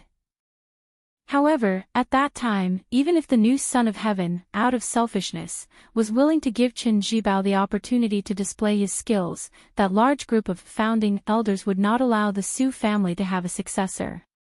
In close to 20 years of constant warfare with Beimang, the Beimang cavalry also developed a set of extremely powerful and mature tactics. For example, the Beimang cavalry lacked crossbows, but had many bows. Unless it was an elite soldier with astonishing strength, it would be difficult for an ordinary cavalry bow to break through the armor from 80 paces away. When the two armies collided and charged, under Chen Jibao's influence, the Beimang cavalry was abnormal to the point where they directly abandoned the crossbows in the process of exchanging fire. Relying on their advantage in armor, they allowed the Mang cavalry to throw out their arrows and fire at them, while their own side only focused on charging forward. As a result, Chen Jibao once made a presumptuous statement that made the outside world feel unimaginable, under the premise that the military strength was roughly equal, or even slightly inferior. The Beimang cavalry could only survive 40 paces. After all, outsiders were unable to witness this scene with their own eyes, and all along they held a strong skeptical attitude. However, it was undeniable that in the entire Liang dynasty, perhaps only the Beimang frontier army had the precious experience of more than 10,000 pure cavalry fighting in pairs with cavalry. Don't look at how the Zhao imperial court acted like they didn't know anything about the northwest border. Every time the wind blew and the grass blew, the current golden weaving bureau Li Shifeng would patiently and quietly send secret memorials to the capital. And the contents of these memorials were bought by Guangling Prince Xiao Yi and Yanqi Prince Xiao Bing through who knew how many favors and connections, so that the various advisors could ponder over and over again. At the same time, the Liang imperial court was not waiting for death. They decided to treat Bei Mang and Bei Liang as imaginary enemies, thinking about how to truly go against the iron hooves of those warhorses. After all, the outstanding generals of the Central Plains who stood out from the smoke of war were not useless people. They were quite effective. The division of troops and weapon combinations of the infantry and the cooperation of the weapons could be said to be at the peak of perfection. In the imperial examinations of the spring of Yonghui, there were even similar questions that had a deep meaning. This led to many bold and unconstrained ideas in the answers. Although most of them were seen as the nonsense of a scholar, there was an argument that suddenly shone brightly after many years of silence. That was to use extremes to fight extremes. The examinee who failed in the imperial examinations at that time proposed to invest all of his financial and material resources to develop the deformed heavy cavalry and strive to cross the threshold of 10,000 people. Even if he had to sell everything, he had to develop one or several heavy cavalry units and place them in an important town not far from the border. At that time, his answer sheet was like a clay ox in the ocean in the Liang imperial court. However, at the same time, the Bei Mang palace began to crazily use money to build heavy cavalry units. It was not until many years later that the Liang imperial court realized that these were the two units of cavalry that Bei Mang named after the country's surname, the Yelu heavy cavalry and the Murong heavy cavalry. The number of people barely touched the threshold of 10,000. However, even the layman civil official knew that to raise these two units of heavy cavalry, it was the same as cutting off the country's flesh and blood to feed these two large gluttons. This was because the true cost of the heavy cavalry was not in the establishment of the structure but in the maintenance of the soldiers. The Liang imperial court, who was slow to realize this, was forced by public opinion from all levels of society, especially Gu Lu of the Ministry of War and the Eastern Border Army. Only then did they bite the bullet and follow behind Bei Mang to create the Duo Yen cavalry and the Yanmen heavy cavalry. The former had less than 8,000 cavalry and the latter had less than 5,000. As for why the scholar who went to the capital to take the imperial examinations would mysteriously die in a nameless alley, who cared? However, if someone knew of this secret, they would sigh. A little essay of less than 1,000 words written by a nameless Jiangnan scholar had actually affected the life and death of 2 million soldiers in the desert frontier fortress. The enemy was 80 paces away from us. The front line of battle spread out like a line. The surging tide of Chang cavalry skillfully knocked their bows and shot arrows. The violent jolting of the back of the horse during the fast charge, the armor of the enemy cavalry, and the lack of time to switch shots in a hurried battle were all important reasons why cavalry archery was only the icing on the cake. Bei Mang's proper border army's spears were not bad. Not to mention Dong Zhuo's Dong family army, even the generals and personal troops who held the edict had reached the level of the elite border army of Liang. However, this Chang cavalry was much more shabby. It was not that Bei Mang was so stingy that he was not willing to take out tens of thousands of refined spears. However, even if he gave them to the Chang cavalry, who had their own set of tactics, it would only be drawing legs on a snake and not sending charcoal in snowy weather. The training of warhorses was already a headache, much less the training of cavalry in horse battle. The weight of the spear and saber was related to the strength of the cavalry's arms. How many battles and how many lives would be sacrificed before an optimal answer could be found? The precise area of the spear to stab the enemy cavalry, the optimal angle of the saber, the appropriate weight of the armor were all different from person to person and required great knowledge. Therefore, if the Chang cavalry suddenly changed their main weapons to the overly extravagant and unfamiliar spears, and thus slowed down the speed of the Chang cavalry, then once the Chang cavalry reached Liuzhou, they would either be lucky and not run into the Long Xiang army, or they would just treat it as a happy trip. If they were unlucky, then General Jin Qing would not even need to think about it. He would just turn and run and try to sell those spears for some money to escape. Those spring and autumn survivors who left their homes and fled north brought along many secret and superb forging techniques to Bei Mang. However, Bei Mang lacked a large amount of iron, causing many of the craftsmen of the southern dynasty to become hard-working housewives who could not cook without rice. Chen Jibao once said, "The northern barbarians who lack spears and spears are just a group of foot soldiers on horseback, that's all." Chapter 1278. It could be said that the war saint of West Chu, Yi Baikue, had pushed the cruelty of large-scale warfare to a peak. Thus, Chen Jibao had divided the war into the shoulders of every junior captain. Not only did he remember the names of every captain under his command, he even knew their personality and leadership style, as well as their combined strength under normal circumstances and their potential in unexpected situations. In ancient times, military experts liked to describe the unpredictability of war as ever-changing. Chen Jibao had long memorized ever-changing in his heart. He is fully deserving of the title of the #1 strategist in the history of the Qin dynasty, far surpassing his predecessors and peers. Any Jiangnan scholar who had read a few military books and admired the elegant demeanor of the white-clothed war saint would be able to say this kind of overflowing praise that sounded common.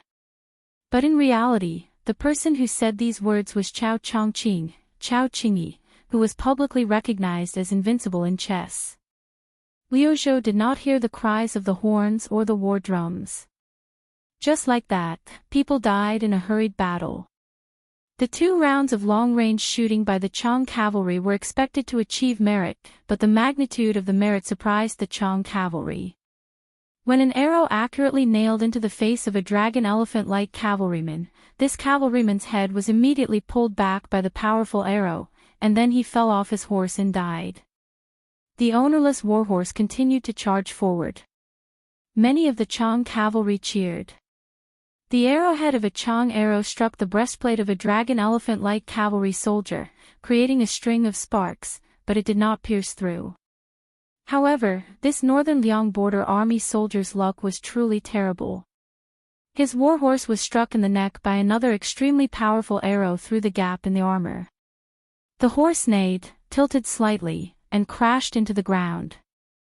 The light cavalryman who had rolled away quickly stood up.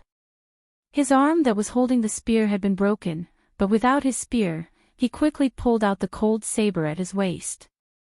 He faced the Chang cavalrymen who were only 20 steps away from him and began to run in a straight line. Kui felt a bone-deep sense of powerlessness. It wasn't just because the 2 rounds of arrow rain only brought less than 100 casualties to the dragon elephant-like cavalry, it was also because even though the enemy cavalry could clearly use their spears to deflect the incoming arrows, not a single one of them did such a thing that would damage the impact of the spear. Not a single one.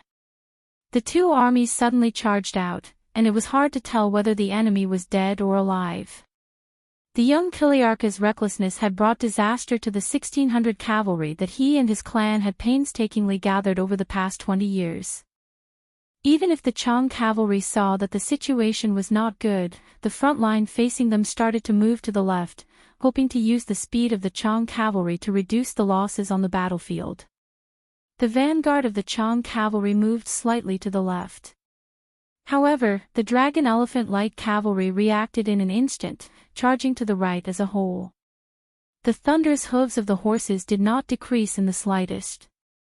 The rapid changes on the battlefront were actually not much when it was divided between 2 enemy cavalry positions. The Longxiang army and the Chang cavalry were embedded in each other's formation. In the blink of an eye, more than 300 Chang cavalrymen were pierced through by spears. These Chang warriors were all dead before they could even get off the back of their horses. Among them, dozens of Chang cavalry corpses were lifted into the air by the dragon elephant iron spear. The line that symbolized life and death was filled with the blood of the Chang cavalry. There were some lucky Chang warriors who managed to dodge the spears of the first row of dragon elephant-like cavalry, but the spears behind them quickly pierced a hole in their bodies. Some of the luckier ones who managed to survive were instantly killed by the 3rd row of dragon elephant-like cavalry, even if they managed to survive the 2nd row of dragon elephant-like cavalry. One of the Chang cavalrymen had just had his shoulder pierced by the 2nd dragon elephant-like cavalry. He swayed, and before he had time to rejoice, a 3rd iron spear pierced through his neck. His corpse fell backwards, sliding a short distance on the horse's back before finally falling dead on the sand. The deputy general of the Longxiang army, Wang Lingbao, directly shot out 3 candied haws. This charge. The dragon elephant light cavalry easily pierced through the window like a heavy hammer. Scarface and Wang Lingbao lightly shook their wrists, sending the 3 Chang cavalrymen off the iron spear. They did not turn around to observe the battlefield, not even looking at the corpses on the ground. They continued to charge forward. They were not far from the 2nd Chang cavalry. Behind Wang Lingbao, the ground was covered in Chang cavalry corpses and blood. Many of the Chang cavalry horses that had fallen off their horses slowly came to a stop after running for a short distance. The 300 injured Longxiang army cavalrymen raised their blades and stabbed the surviving Chang cavalrymen. Some of the Chang cavalrymen spoke in a language that the dragon elephant light cavalry did not understand. They were probably begging for mercy, but none of them showed any mercy. Ever since the general led the 100 cavalrymen out of Liaodong, the Su family cavalry did not have the habit of taking captives in. Apart from the 40 at the 2 ends of the 1600 Chang cavalrymen, the rest of the Chang cavalry were all killed by the 3000 dragon elephant light cavalry. The young Chiliarch who had charged into Flo province for the sake of revenge and for the sake of establishing himself also died after killing 1 person and assassinating 2 others. Chapter 1279. One side killed extremely cleanly and efficiently, while the other died without any hesitation. Kui's original intention was naturally not to use the 1,600 cavalry his tribe had painstakingly amassed over the past 20 years to pave the way for Jin Chang's meteoric rise in the Beimang imperial court. This Chang warrior, who was used to enjoying victory on the grasslands near Beimang, remembered the blood feud from 20 years ago, but forgot what kind of existence the enemy he wanted to take revenge on was. Before leaving his home, which could be considered a foreign land, he had heard that the dragon elephant cavalry had slaughtered their way through half of Gusai province last year. However, he had also heard from the mouths of many southern court people that this was only the carelessness of the defending generals of Gusai province. He had also heard that as long as Dong Zhuo or any of the other great generals moved out, not a single one of the Longxiang army that had penetrated deep into the heartland would be able to return. The Beimang border army would toss the severed heads one after another along the border between the 2 countries. Kui had come for revenge, but unfortunately, his youngest son, who was still waiting for his father to return home, could only wait another 20 years before he could continue his revenge. For the Chang people, their nearly 100 years of exile was like walking from one foreign land to another. He lay in a pool of blood, the sunlight above his head blinding. Then, he saw a shadow appear above his head. It was a dragon elephant light cavalry rider whose shoulders were one up and one down due to his injuries. Kui struggled on his deathbed, trying to raise the blade tied to his arm. That officer seemed to have noticed Kui's futile resistance. He frowned, and then chopped off this Chang youth's head. After thinking for a bit, he also chopped off the corpse's right hand. Then, like many of the dragon elephant light cavalry who could still fight, the officer cleaned up the battlefield, found a suitable warhorse, mounted it, and began to charge again. In many of the rich places in the Chinese plains, no matter who killed who, most of them were filled with scheming plots and schemes. Even when gangs fought each other to the death, there might also be the competition of the government's backers and the secret instigation of schemers.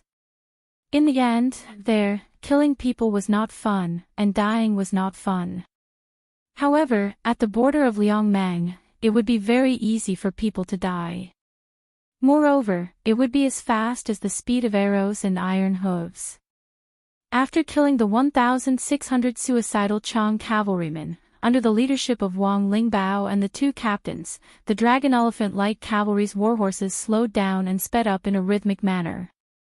In this way, the warhorses could fully unleash the second wave of momentum to ensure an effective pursuit.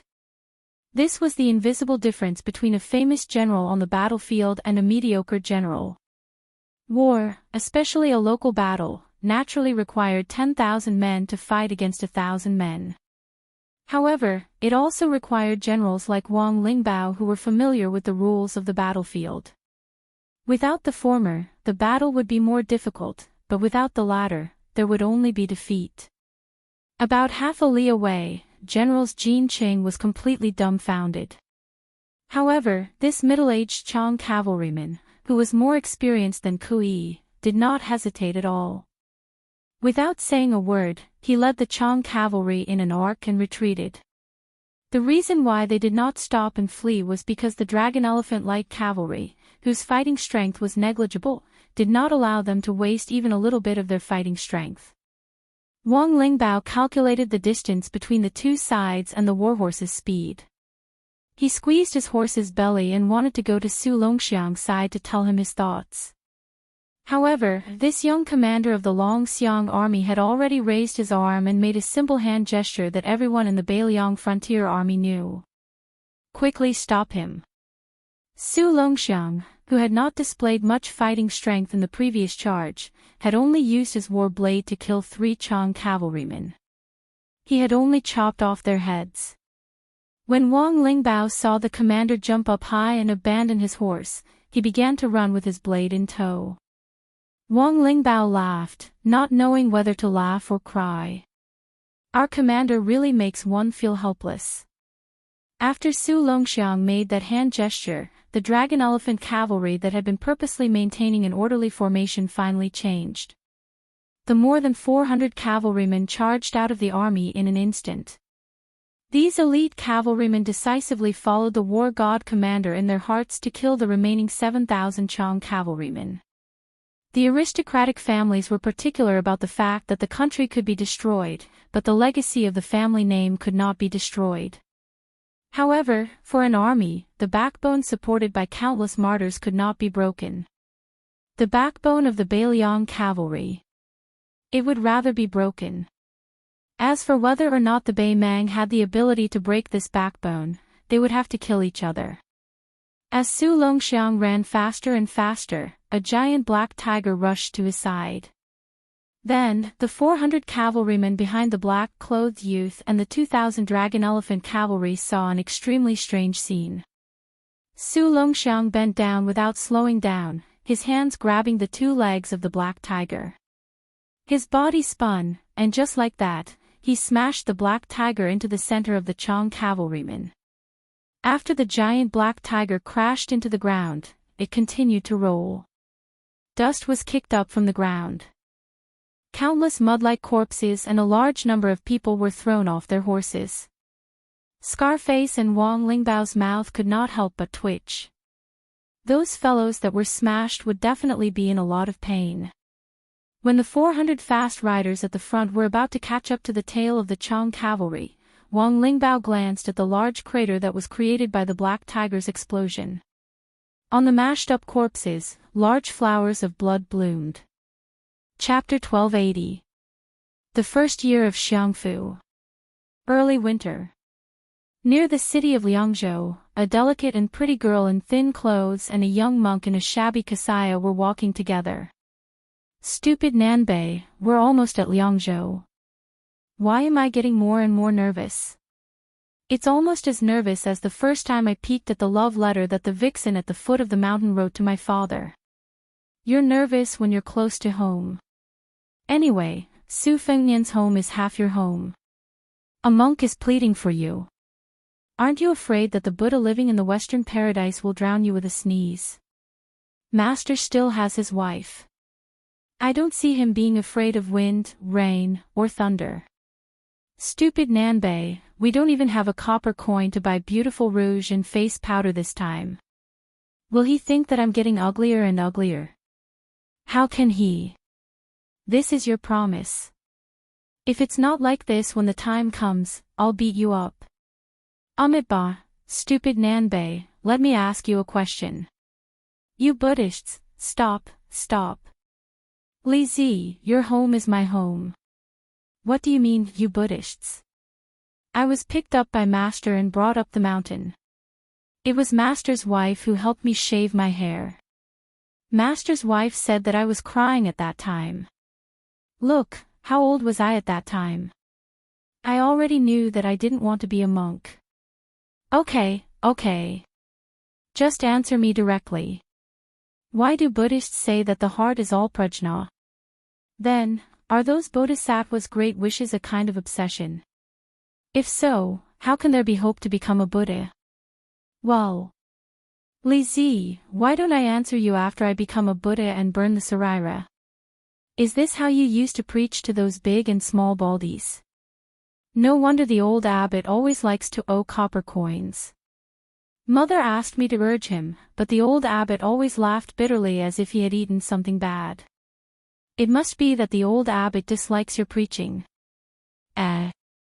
Stupid Nanbei, why are you crying? Can you be a little more promising? The old abbot has become a Buddha, not dead. Cry when you cry, laugh when you laugh, eat when you eat, sleep when you sleep, and recite when you recite. When the wooden fish rings, I am Buddha. This is what my master taught me.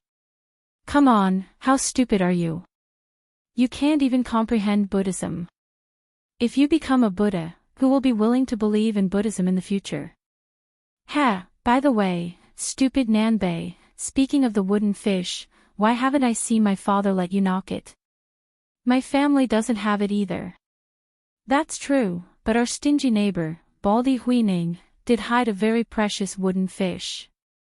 I heard from my mother that it was carved from the wudong tree of Shishu. If you hit it with all your might, you could hear it from dozens of miles away. Are you serious? Of course not. Once, Master's wife wanted to go down the mountain to buy a set of clothes that she liked for a long time.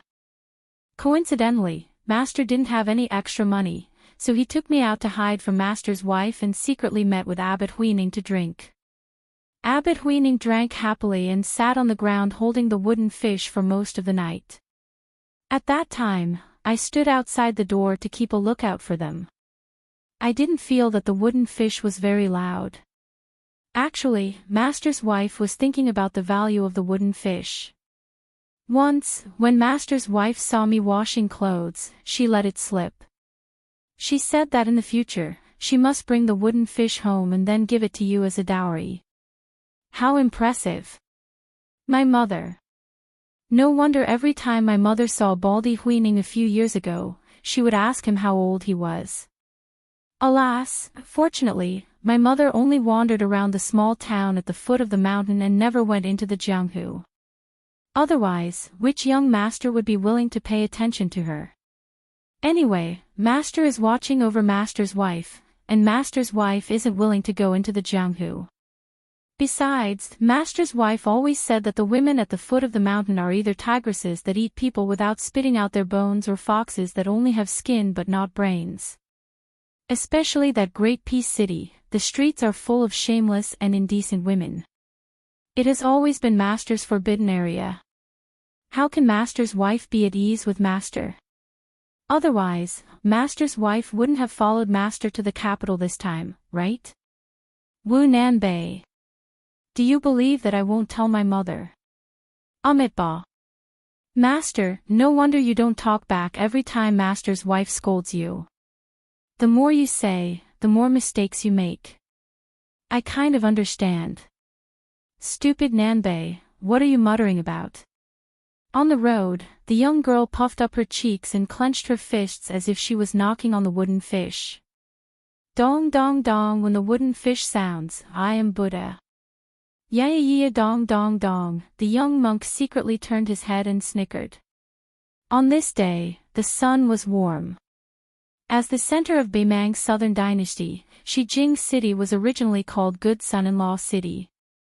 It was once just a normal city. With the influx of scholars from the north, it gradually had deep and secluded courtyards in Jiangnan. It had thick black tiles and white walls in the style of respecting one's ancestors. It had the private library of an aristocratic family that cultivated and studied. It had the unfamiliar sounds of reading, elegant high hats and broad belts, beautiful women's long dresses that dragged on the ground, and all kinds of food that dazzled the locals.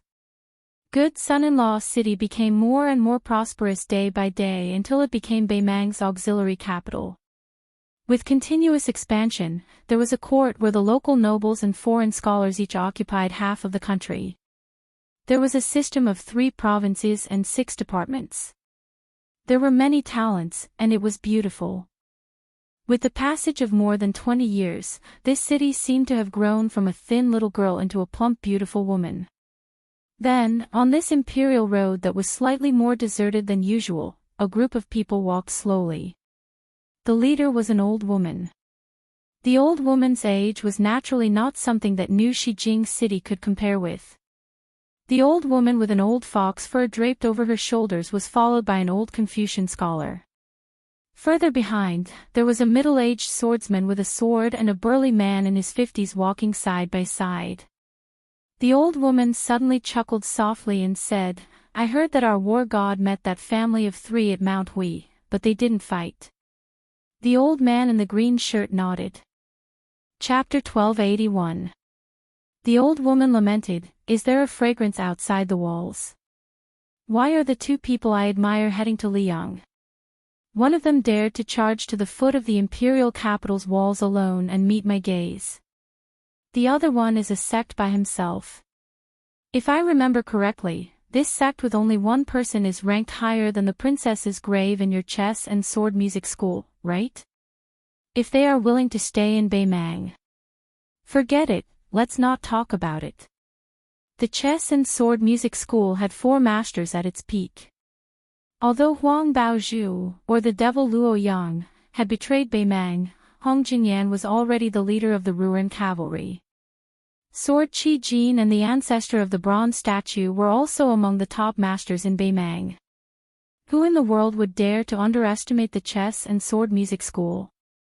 The old man who looked like a shabby old scholar smiled. If that wasn't the case, wouldn't the Jianghu be a lot less fun? The old woman turned to look at the middle-aged man with a sword. "Huang Qing, do you have a chance of winning against that person?" She wasn't asking about his chances of winning, but whether he had a chance of winning. The person who was asked nodded. Although the answer wasn't a pleasant surprise, it wasn't to the extent of disappointing the old woman. Huang Qing's real name was Sun Xiaopu. The chess and sword music school's name was Sword Qi Jin, and he was also Hong Jingyan's master. Because of the Liang dynasty's ridicule of the Beimang sword forest's lack of manpower, some people even declared that no one in Beimang could talk about the way of the sword. Because of this, he changed his name to Huang Qing. The old woman who could make Sword Qi Jin her retainer was obvious. This aging female eagle had been flying in the sky above all the other eagles in the grassland for far too long. The 4 of them walked into the palace of Shijing. Then, under the careful guidance of the eunuch from the ceremony directorate, only Empress Murong and the prefect of peace entered a secluded attic. Inside the attic, there was a grayish-black hornless dragon vat made of an unknown material. The vat was less than half a person's height, but it was so huge that it occupied most of the attic's main hall. Empress Murong placed her hands on the cool rim of the round vat, squinting her eyes as she looked at the clear water in it. This vat was called Slumber. Only after she had usurped the throne did someone secretly enter the palace to report to her that there was a dragon hibernating at the bottom of the vat. At a glance, he couldn't tell if there was a flood dragon, but the scene in his line of sight was already strange enough. There was no wind or waves. The surface of the water was clearly still, but it was uneven everywhere. If one were to look carefully, one could vaguely see that there were many small carps of different colors floating in the water. Empress Murong raised her head and looked around. Other than the prefect of peace beside her, there were only 9 people in the room. Among them, there was the immortal Nan Ming, who was second only to the state preceptor Yuan Qingshan endowed sect, the most secretive Qi cultivator in Beimang, and the astrologer Yelu Guanzhu, whose ancestors had been predicting the future for the Beimang royal family. Even Huang Songpu, the former king of the southern courtyard in the southern dynasty, had not seen the 9 real hermits who had lived here for decades. As for the other dignitaries in the southern dynasty, they did not expect to see them. They probably did not know that there was such a strange attic in western capital, such an inexplicable vat, and so many strange people gathered here. Empress Murong asked softly, "Where is Xiao Dun, the Prince of Liang, who said that he would not attend the court because he was unwell?" Immortal Nanming, who had a head full of white hair but a face as tender as a child, walked to Empress Murong's side with a thin purple bamboo pole. He extended the pole and gently drew a small circle at a spot 2 feet above the water surface. The 100-year-old elder immortal of Dao's sect, whose voice was no different from a child's, said crisply, "Judging from the position, Xiao Dun has indeed secretly patrolled the border as the spider web reported." Empress Murong's finger lightly tapped the edge of the vat and sneered, "He's only at the age of knowing his destiny. He's going to die in front of an old woman like me. How pitiful." The surroundings were silent. No one dared to answer. She asked again, "Other than the little thing representing Qin Jibao that suddenly grew a dragon claw, is there anything else worth mentioning?" Immortal Nanming used the purple bamboo pole to point at a spot a little further south than before. "Shang Julu's tail fell 4 feet into the vat and is about to sink to the bottom." The old woman laughed, "What a Liang dynasty's deer that committed suicide." At this moment, the place that the old immortal Nanming was pointing at should be Great Peace City. After Immortal Qilan's ascension, the new sect master of Dao's sect was expressionless. He moved the pole and pointed at the northwest direction. "Su Fengnian is still around Huayang Pass." Suddenly, a small black carp less than 2 inches long jumped out of the water. Then, it didn't fall back to its original position. Instead, it shifted slightly to the west. Empress Murong frowned, "This is..."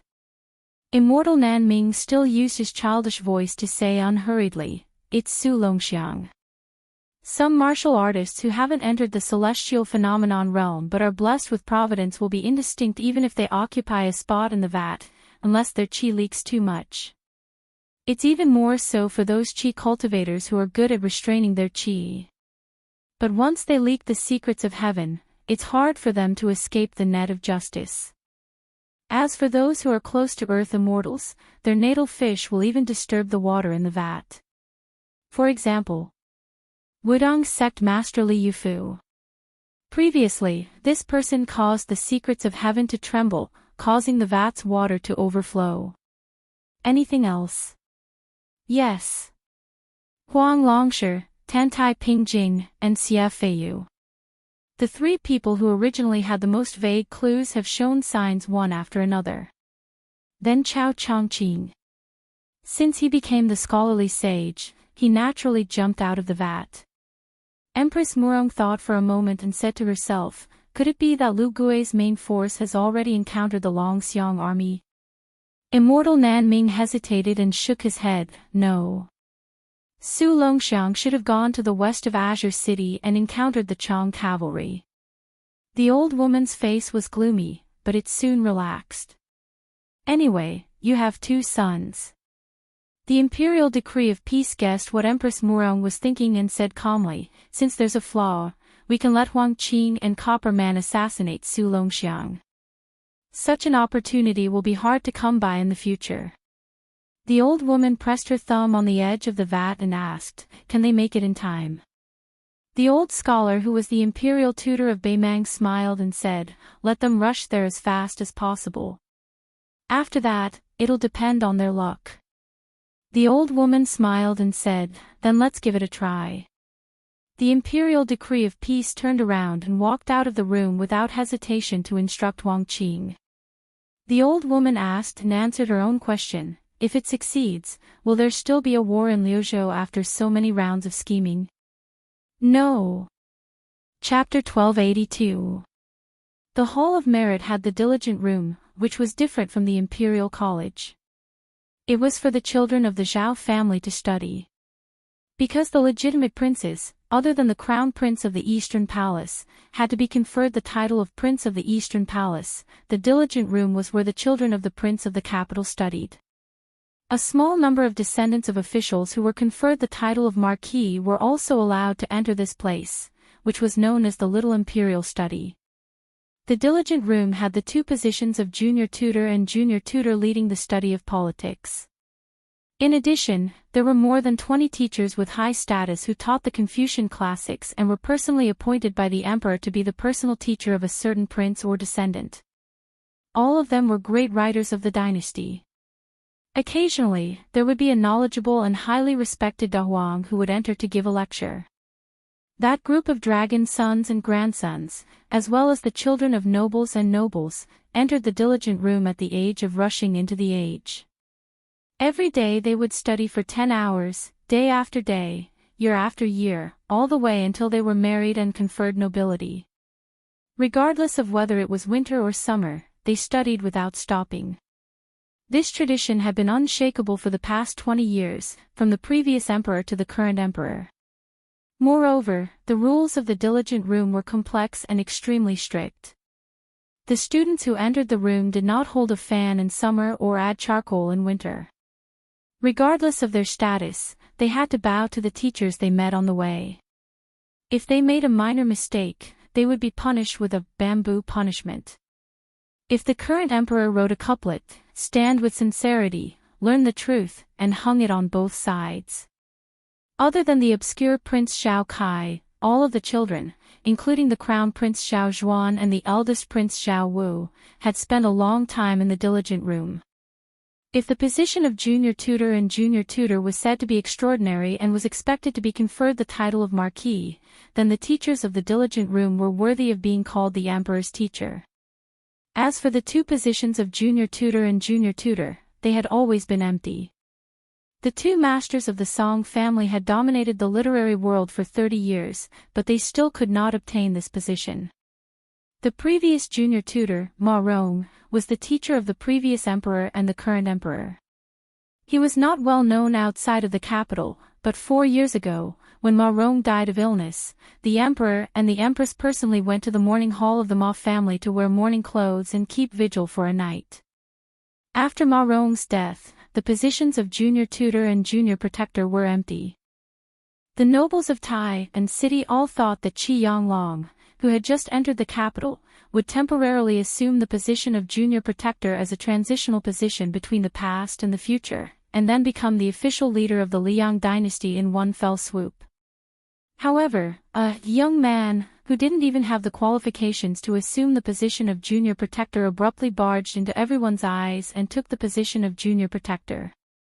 This person had obtained the title of Jinshi at the tail end of the Yonghui era, but he was far less eye-catching than the top 3. He had entered the Hanlin Academy and served as the Yellow Gatekeeper, but he was also lukewarm. It wasn't until he became the daily librarian of the Imperial Study in the Forbidden City that he received a few more glances from the important figures in the capital. However, that was all. Later on, this person was quietly promoted to the Minister of Meritorious Contributions Department, assisting the Minister of Personnel, Xiao Yuling, and his old superior, Prime Minister, Yin Mao-chen. He had successively participated in the imperial investigations and the local grade evaluations, 2 major events that were enough to determine the status of a 4th-rank official in Liang. This scholar, who could be considered a young man in the imperial court, was the one who truly made people speechless. In the imperial investigations that were held once every 3 years, this person still didn't reveal himself. However, in the South grade evaluations, this person was truly vicious and merciless, removing the official status of the governor of Pingzhou and 6 county governors in one fell swoop. It had only been 3 months, and he was quickly transferred back to the capital. Otherwise, everyone in the court believed that this person would have died on the way to the south. So much so that when he became the diligent junior protector of the house, most people were numb to it. This person's path of promotion in the officialdom was too obscure, leaving no opportunity for people to give him a cold shoulder. In the end, people only knew that he had married a nameless princess a few years ago, and that she was a relative of the imperial family. In the imperial court, he had never participated in the struggle between factions, nor was he close to civil and military officials. He had never interacted with the eunuchs in the palace, not even once drinking wine with prostitutes. There were very few people who wanted to get to the bottom of things, and after they learned the truth, they became more and more confused. This person was actually from Beiliang. Originally, it was already very surprising that the court had produced Jean San Lang, who had made a meteoric rise. Unexpectedly, this person's fame was even greater than that. It should be known that Jean Lanting's path of promotion could not be said to be glorious. It was said that first, he had relied on a recommendation letter from the old Prince Liang to enter the officialdom in the capital. Later, he had squeezed his way into the government through the elegant tricks of Lanting Shuxian. And as a fellow countryman of the Right Chancellor of the Imperial College, he had a clean background, and his path of promotion was open and clean. Even though he had married a princess, there had not been any rumors of a husband depending on his wife's status. And over the years, he had held several positions in the capital. Whether it was the short-term Huang Men of the Hanlin Academy, the long-term Eastern Palace assistant lecturer, or the even shorter-term household assistant manager, he had always been a scholar who was quite close to the imperial family.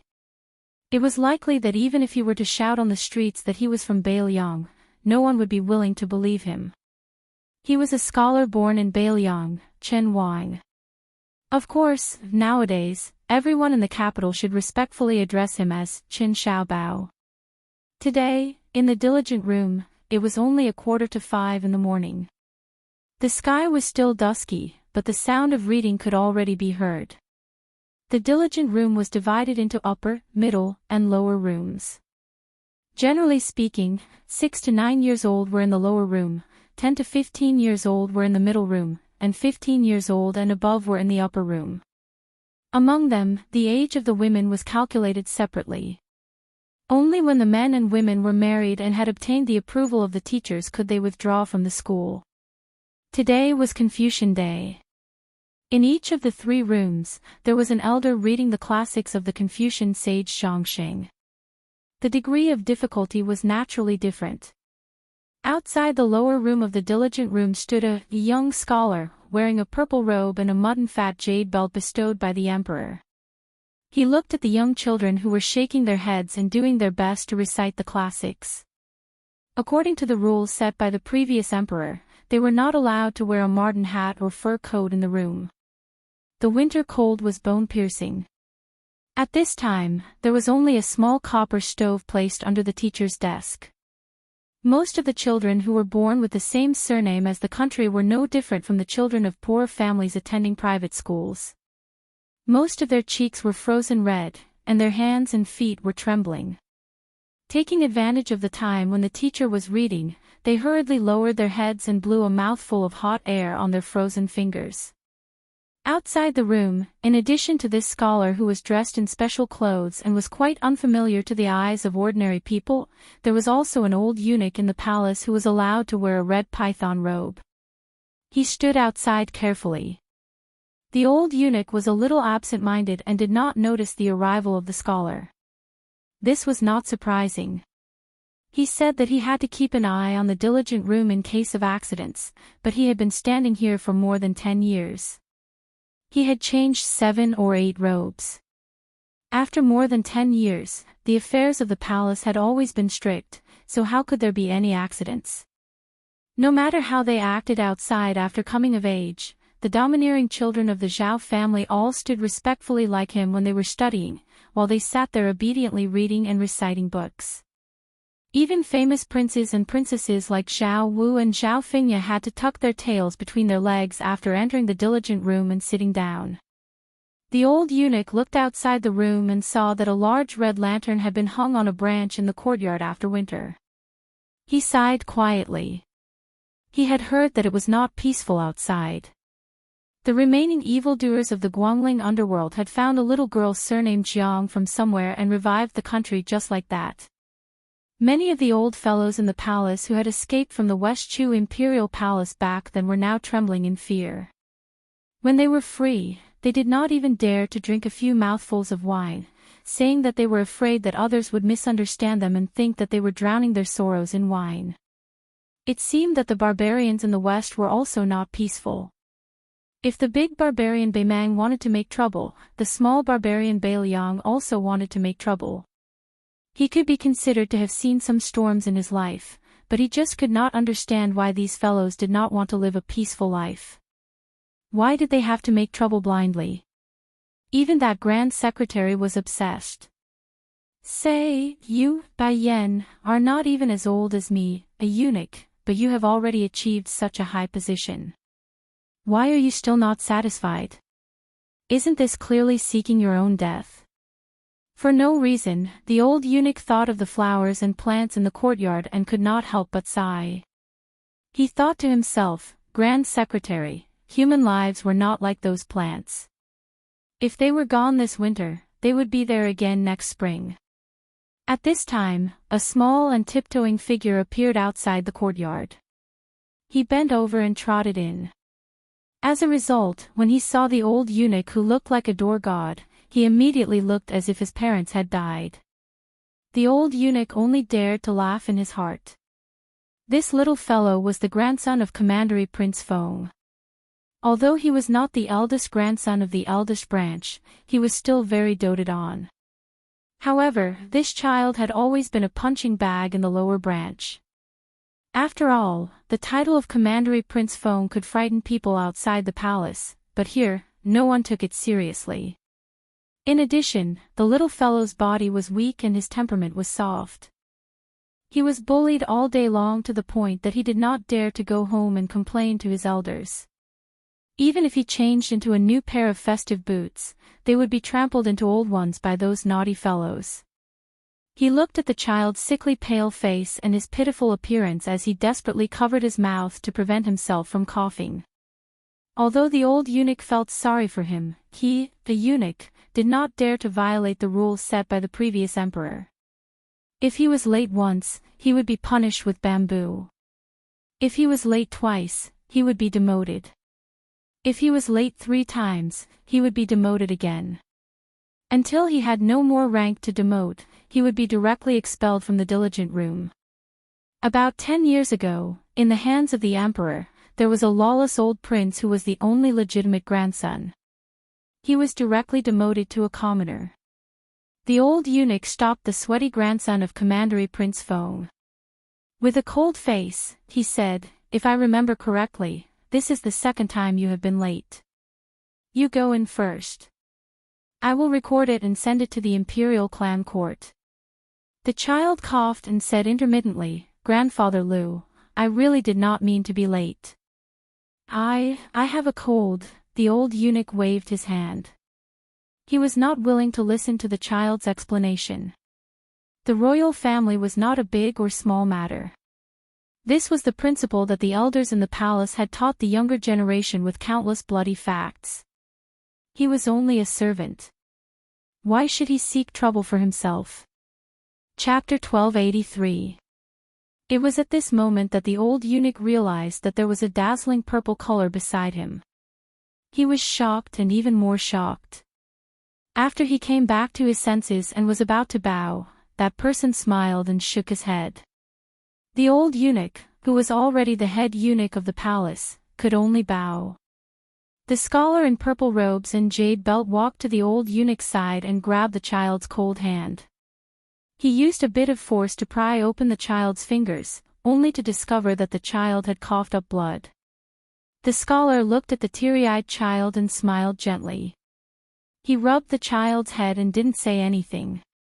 He took the child's other hand and crossed the threshold of the lower room.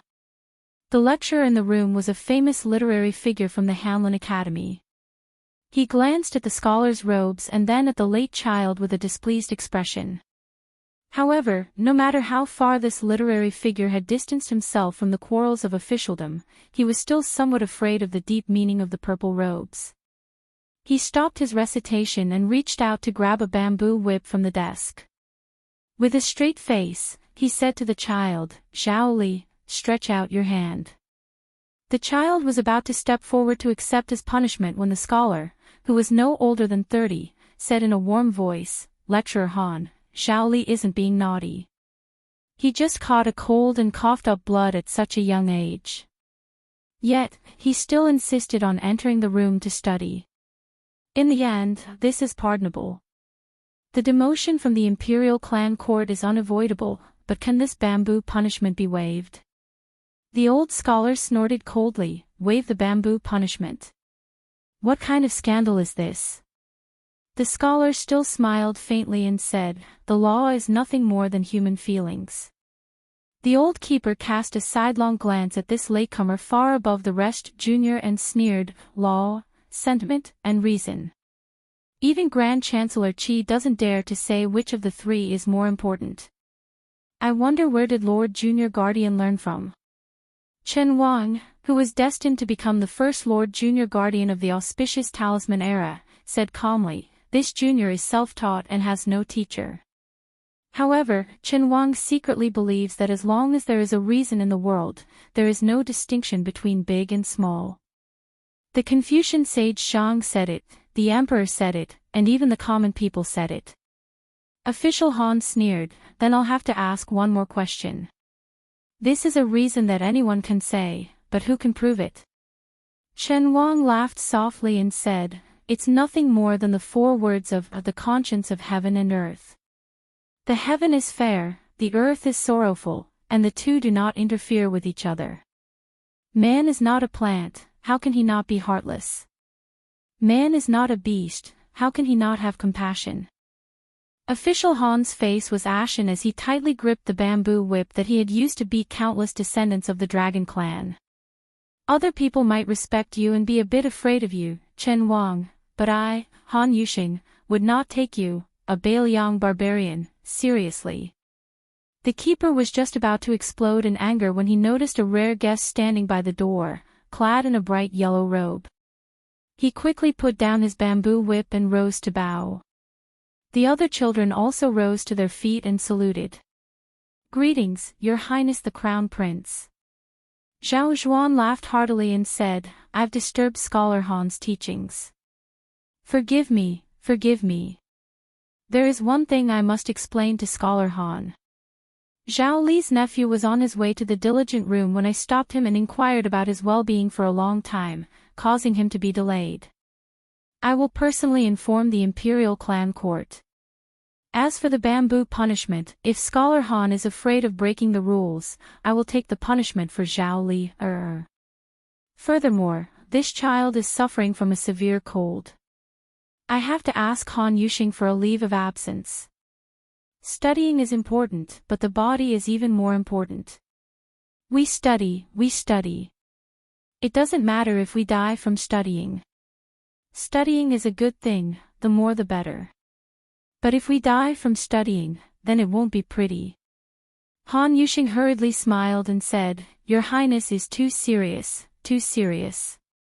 With the Crown Prince pleading for leniency, Han Yuxing didn't dare to argue.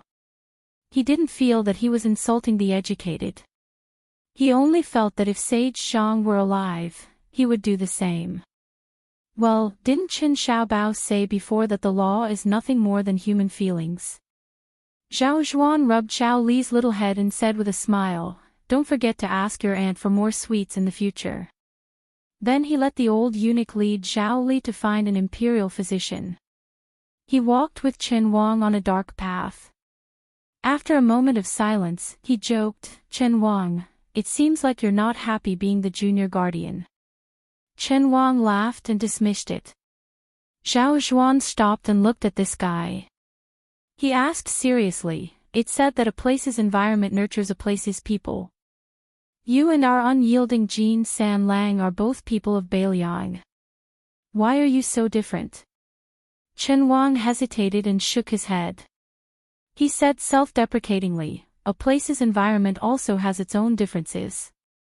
It seems that when I, Chen Wang, was practicing writing with firewood in the snow, the right chancellor was already thinking about how to develop high-quality rice paper." Zhao Zhuan said helplessly, "With your personality, who would dare to let you be a local official?" This "who" obviously wasn't referring to him in general. It was referring to him, the crown prince who was supposed to be the regent of the country. Chen Wang smiled.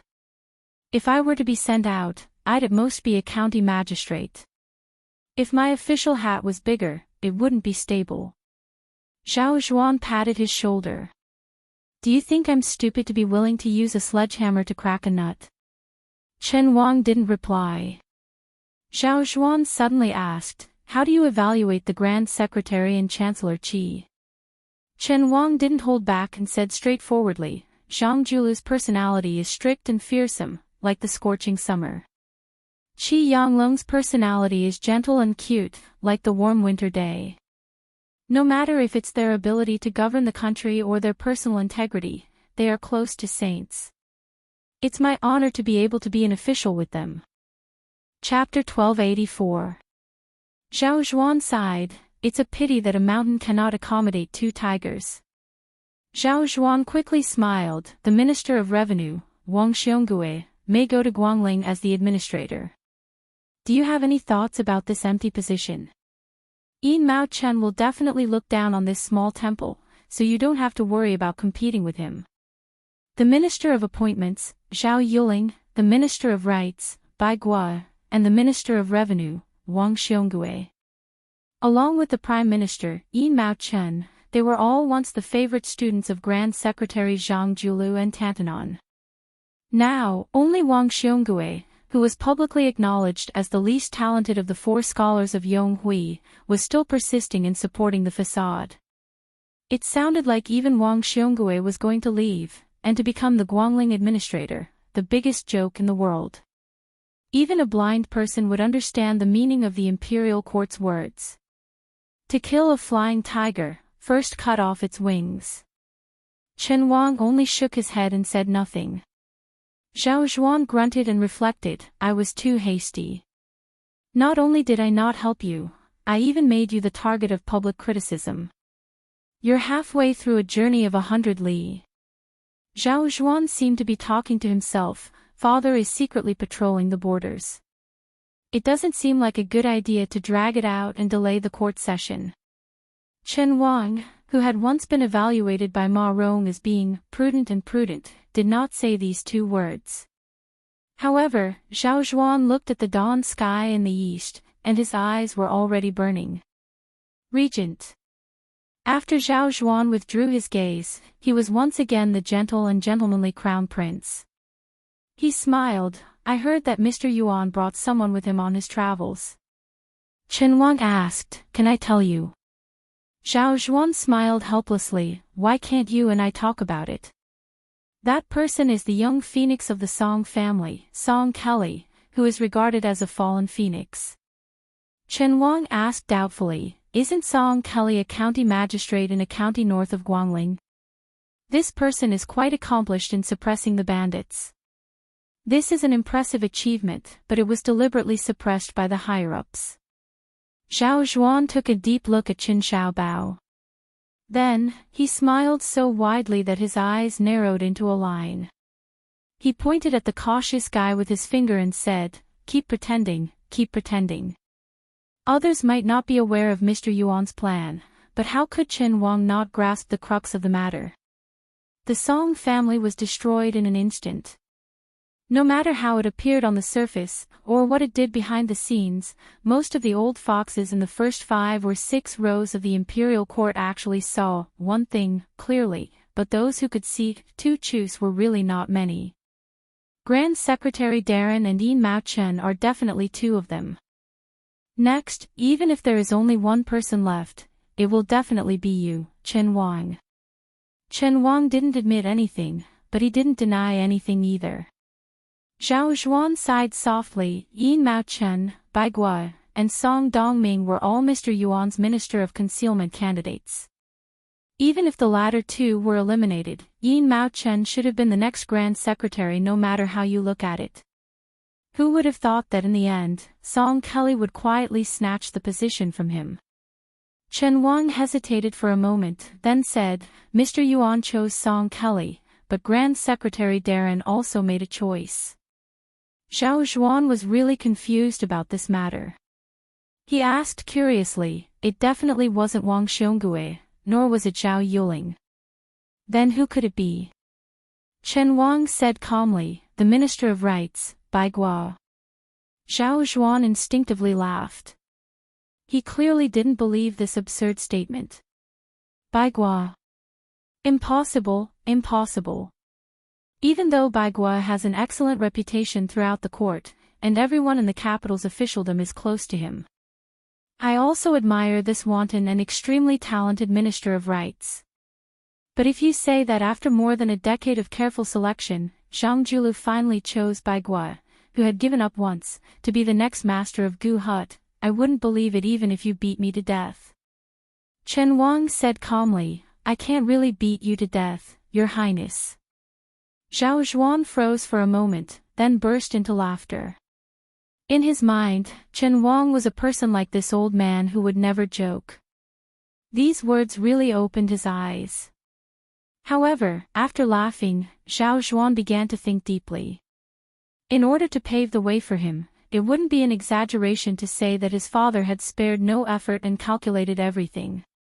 Among them, the one that gave his father the most headache and pain was undoubtedly the Minister of Rights, Green Eyes. After Zhao Zhuan acknowledged Grand Secretary Darren's contributions, he had absolutely no good impression of Zhang Julu. Before His Highness the Crown Prince, the fourth Prince Zhao Zhuan was extremely fearful of this Grand Secretary, who had no selfish desires even though he had the power to overturn the court. If Zhang Julu was only a scholarly sage who devoted himself to learning, he would at most be made into a statue by the court and placed on an altar beside Sage Zhang. It was very simple. However, Zhang Julu was different. He valued merit over learning. He was a typical powerful minister. In the depths of Zhao Zhuan's heart, he felt that Zhang Julu was a lifeless living dead. He wanted nothing more than to stay away from him. If Zhang Julu really did as Chen Wang said and chose his former favorite student Bai Gua to be his tomb keeper after his death, then Zhao Zhuan would have to carefully weigh the pros and cons. Song Kelly, who needed many years to mature, could be easily dealt with in the future even if Zhao Zhuan didn't have any tricks up his sleeve. This was just thinking about the future. This was because every new emperor was never afraid of any new officials. They were only afraid of those old officials. It was obvious that Bai Gua could become a great threat close at hand. This was the immediate worry. Chen Wang didn't disturb the crown prince's thoughts. After waiting for a while, seeing that he still hadn't come back to his senses, he quietly turned around and left. After a long time, Zhao Zhuan opened his arms and stretched. He turned his head and didn't see Chen Wang. Zhao Zhuan left alone. The sky was also bright. Chapter 1285. At the end of the first year of Xiangfu, the first snow suddenly fell. If it did not fall, it would be a heavy snowfall. However, compared to previous years, it was said that this year, there were 70 to 80% fewer visitors in and out of Great Peace City. It would probably cause the scattered stalls to make less money. There were countless Zhang mansions in the capital, but there was one mansion that was undoubtedly unique. Whether it was a local official who went to the capital or a scholar who went abroad to study, as long as they casually asked the people in the capital where Zhang Mansion was, the latter would definitely not bother to ask which Lord Zhang it was and would directly give the answer. Even if it was snowing heavily, and the snow on the imperial path was so thick that it could not be swept clean, the court session still continued. Also, it was a sensitive time for the crown prince to be regent. Which official would have the guts to be late? But today, there was one person missing in the imperial court. Without him, everyone was shocked and absent-minded. Even the crown prince, who was in charge of supervising the country, appeared to be in a trance. This person who was absent from court for the first time did not ask for leave. It was as though he was telling the crown prince and all the civil and military officials a simple truth: if I am not coming, I am not coming. His Highness the Crown Prince ignored this. He did not have the chief eunuch go and ask about his well-being, nor did he fly into a rage. The Minister of Rights, Bai Gua, who could make a big fuss over a small matter, was the same. He acted as though nothing had happened. Some people wanted to use this as a pretext to make a fuss, but after hesitating for a while, they did not dare. After all, even Third Jean had sewn his mouth shut today. This official who made the entire court session seem like it was not a court session was the Grand Secretary Zhang Julu. He and the emperor who was patrolling the borders were the most diligent people in the court. However, one was the first among the monarchs, and the other was the first among the officials. Zhang Julu was not feeling well today. After putting on the purple robes of the standard first rank, he suddenly did not want to attend morning court. Therefore, he did not go. This old man, whose sideburns were turning white, had been sitting under the eaves since early in the morning. He did not change into more comfortable and warm clothes. The old housekeeper of the mansion had brought in a simple stove made of bamboo strips, and had added charcoal to the stove many times. In Zhang Julu's life, other than a few times when his good friend Tantanon forced him to drink a few cups or two, he almost never drank. He insisted that drinking would make things worse. However, with nothing to do today and nothing to do in the future, the old man still did not have the slightest intention of drinking. When it was close to noon, he carelessly ate some of the rough homemade pastries and continued to flip through the nameless poetry collection in his hands. Zhang Julu's ability to govern was outstanding in the world. Most likely, even those powerful political opponents who still had the strength to fight when he first started his career would not deny it against their will. However, Zhang Julu came from the Hanlin Academy.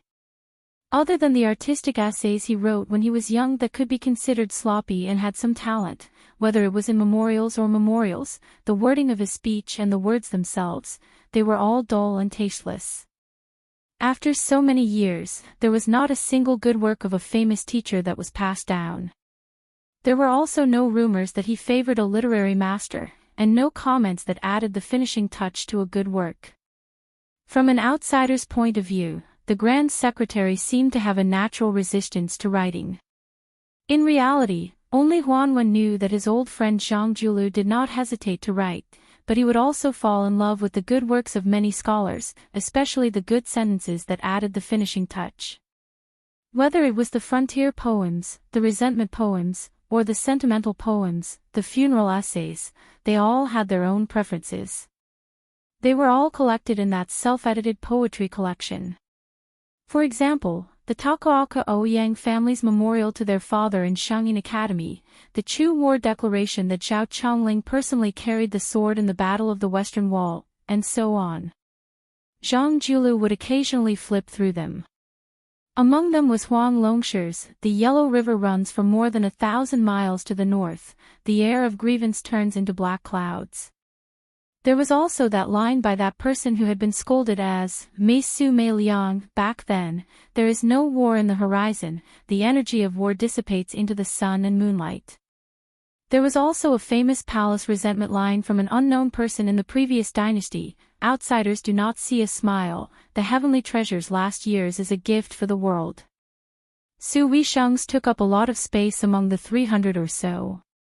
Even some of the poems that Su Fingnian had clearly bought with a large sum of money were included. This was probably the so-called magnanimity of the Prime Minister. The old steward suddenly jogged up the steps and said in a low voice, "Old master, the young master has come." Zhang Julu was slightly puzzled, but did not say anything. While his son and daughter-in-law feared him as a father, he was not unreasonable to the point that his children were not allowed to disturb him. However, the eldest son and second son had soft personalities and were somewhat pedantic from a young age. After they got married and started their careers, the two daughters-in-law came from a small family. If not for the Grand Secretary's blessing of having 2 grandchildren, they would not dare to come here and ask for trouble. The youngest son, Zhang Bianguan, was an anomaly among the 3 sons. His personality was the most stubborn, but his relationship with the Zhang manor was also the most rigid. It was as if father and son would never have any contact with each other. For Zhang Bianguan to take the initiative to walk into this manor was indeed like the sun rising from the west. Although Zhang Julu's face was expressionless, he still unconsciously glanced in the direction of the courtyard gate. Even a vicious tiger would not eat its cubs. How many fathers in the world truly loathed their own sons? Chapter 1286. Zhang Bianguan was still as sloppy as ever. He ran into the yard with an item in his hand that was not commonly seen in the capital. It was a small copper stove made of bamboo that was popular in the countryside of Jiangnan. Inside, there was a charcoal fire covered in ash for warmth. The elderly all liked to carry this item when they went out for a walk or chatted at home. The ancestral home of the Zhang family was south of the Guangling River. Before Zhang Julu made a name for himself in the imperial examinations, he often used this when he was studying hard. After all, compared to a large stove, it saved a lot of charcoal fire. Even poorer families could use it if they gritted their teeth. After he became famous in the capital, only his grandfather, who had moved to Tian City to live out his retirement, occasionally used it. Who knew where Zhang Bianguan had gotten such an old antique from? Zhang Bianguan asked the steward for some new charcoal to pour into the stove. He also shoveled some ash from the large bamboo stove under Zhang Julu's feet. Crouching on the ground, he finished fiddling with it and handed it to Zhang Julu. Zhang Julu was startled. He took it and placed it on his lap. With one hand holding the book and the other holding the stove, the warmth immediately increased. Zhang Bianguan asked for a small stool from the steward and grumbled endlessly, "How old are you? You don't know how to admit your old age. You insist on admiring the snow outside and reading to act like a hero." The steward smiled knowingly and left. These words could only be said by the young master. The other two young masters would never dare to say such things. The old master only needed to give them a slightly impatient glance, and the two young masters, who only knew how to bury themselves in books, would tremble in fear. Even in the summer, it was as if they were walking on thin ice. Zhang Bianguan used an iron pincer to stir the charcoal fire in the stove and said to himself, "I heard from the marketplace that your words as the Grand Secretary are becoming more and more useless today. Many 5th and 6th level minor officials dare to be sloppy. Other than Wang Xionggui's Ministry of Revenue and Ministry of Rights, which can be considered honest, the Ministry of Appointments, Ministry of War, Ministry of Works, and Ministry of Justice all have countermeasures against Zhang Bianguan's policies. Especially the Hanlin Academy and Imperial College. Every few days, the noble officials and scholars will come up with a few new poems that borrow from the past to satirize the present. There are even some who say that the emperor is patrolling the borders. Earlier, he went to Liao to clean up the corruption case between the internal and external courts. Now, he is going to Jizhou to overturn the case of the Han family. If you want to talk about it, even a basket of them won't be enough. Zhang Julu calmly asked, "Didn't you also say that right now, it's just some low-level officials who are stirring up trouble?" Zhang Bianguan placed his hands on the stove to warm the fire. He didn't even raise his head. Gusts of cold wind rise from underground. If we don't stop it in time, when the evil rain falls on our heads, can we still be saved?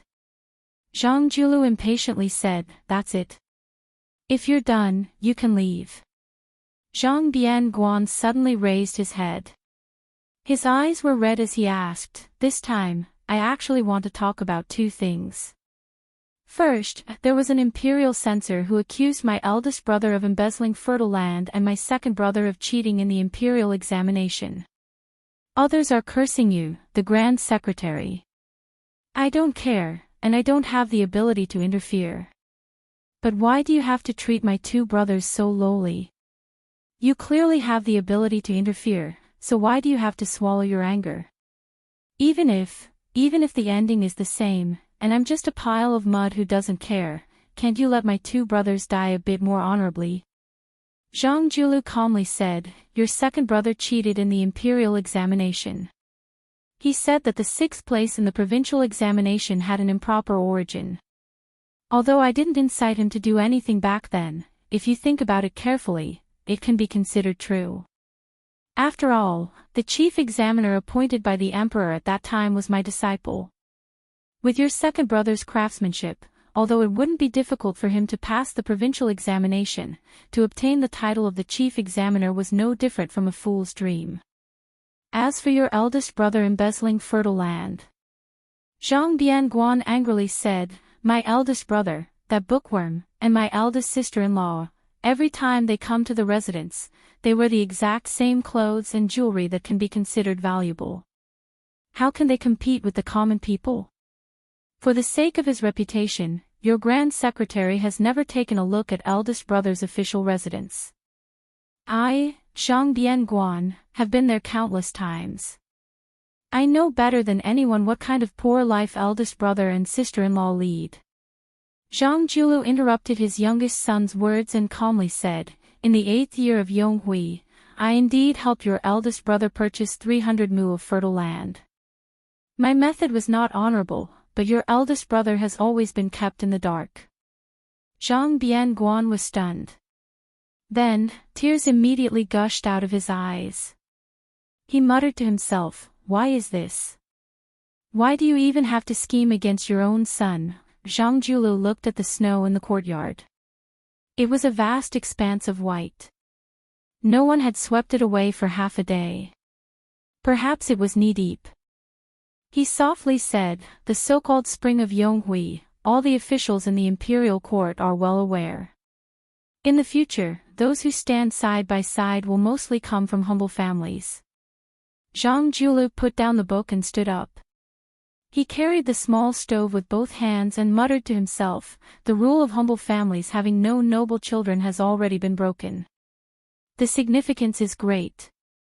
Compared to the past when the great Emperor Qin established the Qin dynasty, the wandering scholars were no longer rootless duckweeds. However, in the past 800 years, everyone has deeply experienced the advantages and disadvantages of the noble families. In that case, in the next 800 years, will those poor scholars who have jumped over the Dragon's Gate today reflect on themselves? How much will they reflect on themselves? Poor scholars suddenly become rich and powerful. In the morning, they become field salaried workers. In the evening, they ascend to the hall of heaven. Do you really think that anyone can control their own hearts in the dyed vat of officialdom? It is precisely these barefooted people who stand at a high position. Once they do evil, they have no bottom line. Zhang Julu smiled and said, this door was opened by me, Zhang Julu. Then, looking at me, Zhang Julu, the Grand Secretary of the Imperial Court, who has been in power for 20 years, I have lost my reputation because of the corruption of my descendants. Does this count as giving a dose of refreshing medicine to the poor scholars and officials who have ascended to the Imperial Court in the future? Chapter 1287. Zhang Bianguan slowly raised his head. With tears streaming down his face, he said in a trembling voice, Father, you are always so high and far-sighted, saying the loudest words under the heavens, doing the boldest things under the heavens. But have you forgotten to turn around and look down at us, your children? Zhang Julu did not turn his head to look at his youngest son. He sneered and said, What, are you afraid? That's right, who in this world is not afraid of death? Even those upright officials who frequently ask their families to prepare coffins and then generously go to their deaths are also afraid of death. For some reason, I thought of an interesting matter. Some of the officials who had been thrown into the imperial prison were not afraid of death, but they were more afraid of dying without knowing why. Almost all of them used charcoal pens to write suicide letters on the walls of the prison. Perhaps the common people did not know that a charcoal pen in the imperial prison cost several hundred taels of silver to buy. For the poorer ones, it was not a problem for them. Dipping their fingers in blood, they were still able to write a letter in blood that was both praiseworthy and tragic. Your eldest brother is inflexible, he cannot do this kind of thing that can accumulate prestige the most. Your second brother is slightly more clever. If he is lucky enough to become an upright and noble official, he would not dare to do it even if he wanted to. As for you, Zhang Bianguan, you probably feel it is beneath your dignity to do it. Zhang Bianguan stood up and snatched the small stove from Zhang Julu's hands. He fiercely smashed it into the snowy ground below the steps. The raging charcoal fire that rolled out of the stove quickly dissipated. Zhang Julu did not care about this son's disobedient behavior. Not to mention licking his children's affection, he even wanted to personally serve his son's 3 bowls of death rice. Even if his son wanted to beat him, the Grand Secretary, a few times, it did not seem to be a big deal. Zhang Julu slowly turned his head. Looking at his ashen-faced youngest son, he asked, "Do you really think your eldest brother and second brother do not know the situation of the imperial court at all? Do you really think they do not know the fate of the entire Zhang family? Only you, Zhang Bianguan, can be smart all your life, but they can't be smart for once." Zhang Julu retracted his gaze and sneered, "Then you are too self-righteous. Among my sons, you, Zhang Bianguan, are the most thoughtful. But your two brothers are pedantic, but how can they be stupid? They have been influenced by the political situation for so many years. No matter how pure their thoughts are, they have long been enlightened." Zhang Bianguan squatted down and murmured, "Back then, you insisted that our three sons could only marry women from small families. You were waiting for this day, right? If she was a woman from a noble family, she would implicate many people. When the time comes, when His Majesty the Emperor wants to kill people, he will also be overcautious. You really are a rarely seen Grand Secretary with a conscience, not making things difficult for the monarch sitting on the dragon throne. Eldest sister-in-law and second sister-in-law can both be considered to be good at managing their families. These years, their families can be considered to have benefited from the Zhang family's glory, profiting greatly in the open and in the dark, vaguely becoming a large family in the local counties. You even made an exception and turned a blind eye to this. Hey, you are doing this to make your conscience feel a bit better, right?" Zhang Julu did not say anything. Zhang Bianguan rubbed his cheeks. He looked at the small stove left behind by his grandfather in the snow and said quietly, "Father, in order to become a good official, from the very beginning at my grandparents' side, you were not a good son. Then, you were not a good husband. Then, when you came to our side, you were not a good father. In the end, you were not even a good grandfather. Was it really worth it?" Zhang Julu raised his hands and blew out a mouthful of fog. He smiled and said, "A good official." Zhang Julu was in a daze. He still remembered that his best friend Tantanon had once said some drunken words. To him, it was easy to be a loyal and treacherous official, it was easy to be an honest and muddle-headed official, but it was the most difficult to be a good official sandwiched between the monarch and the common people. It was difficult to explain clearly in a few words. It was already very difficult to control the monarch's world, and it was even more difficult to win a good reputation in life or in death. Zhang Julu suddenly said, "When I was young, I read an anonymous frontier fortress poem. In it, there was a line, riding a horse to the west, wanting to reach the sky, passing Qi to the west, feeling that the sky is low. I was especially fascinated. I always thought that if one day the official career was not successful, at worst I would just throw away the pen and join the army.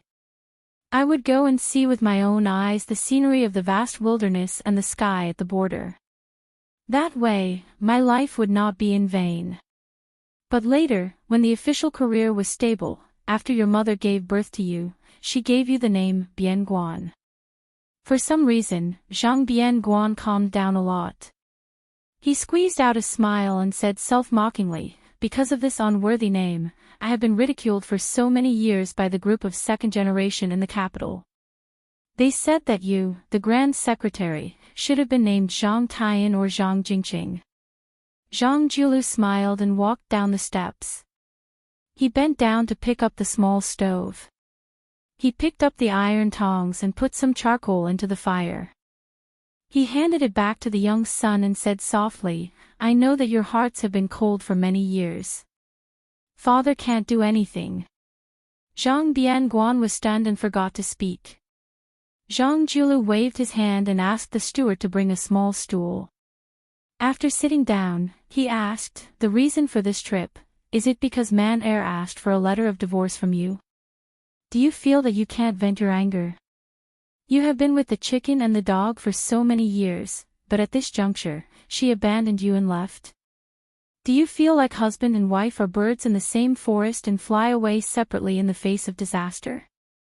Zhang Bianguan, who was asked several questions in a row, shook his head and said, "I don't mind her doing this."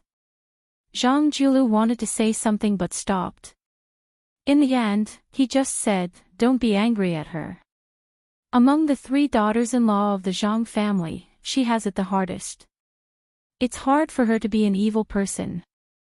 She is such a smart and kind girl. Our Zhang family has let her down." Zhang Bianguan looked straight at his father. The latter asked back, "Do you understand?"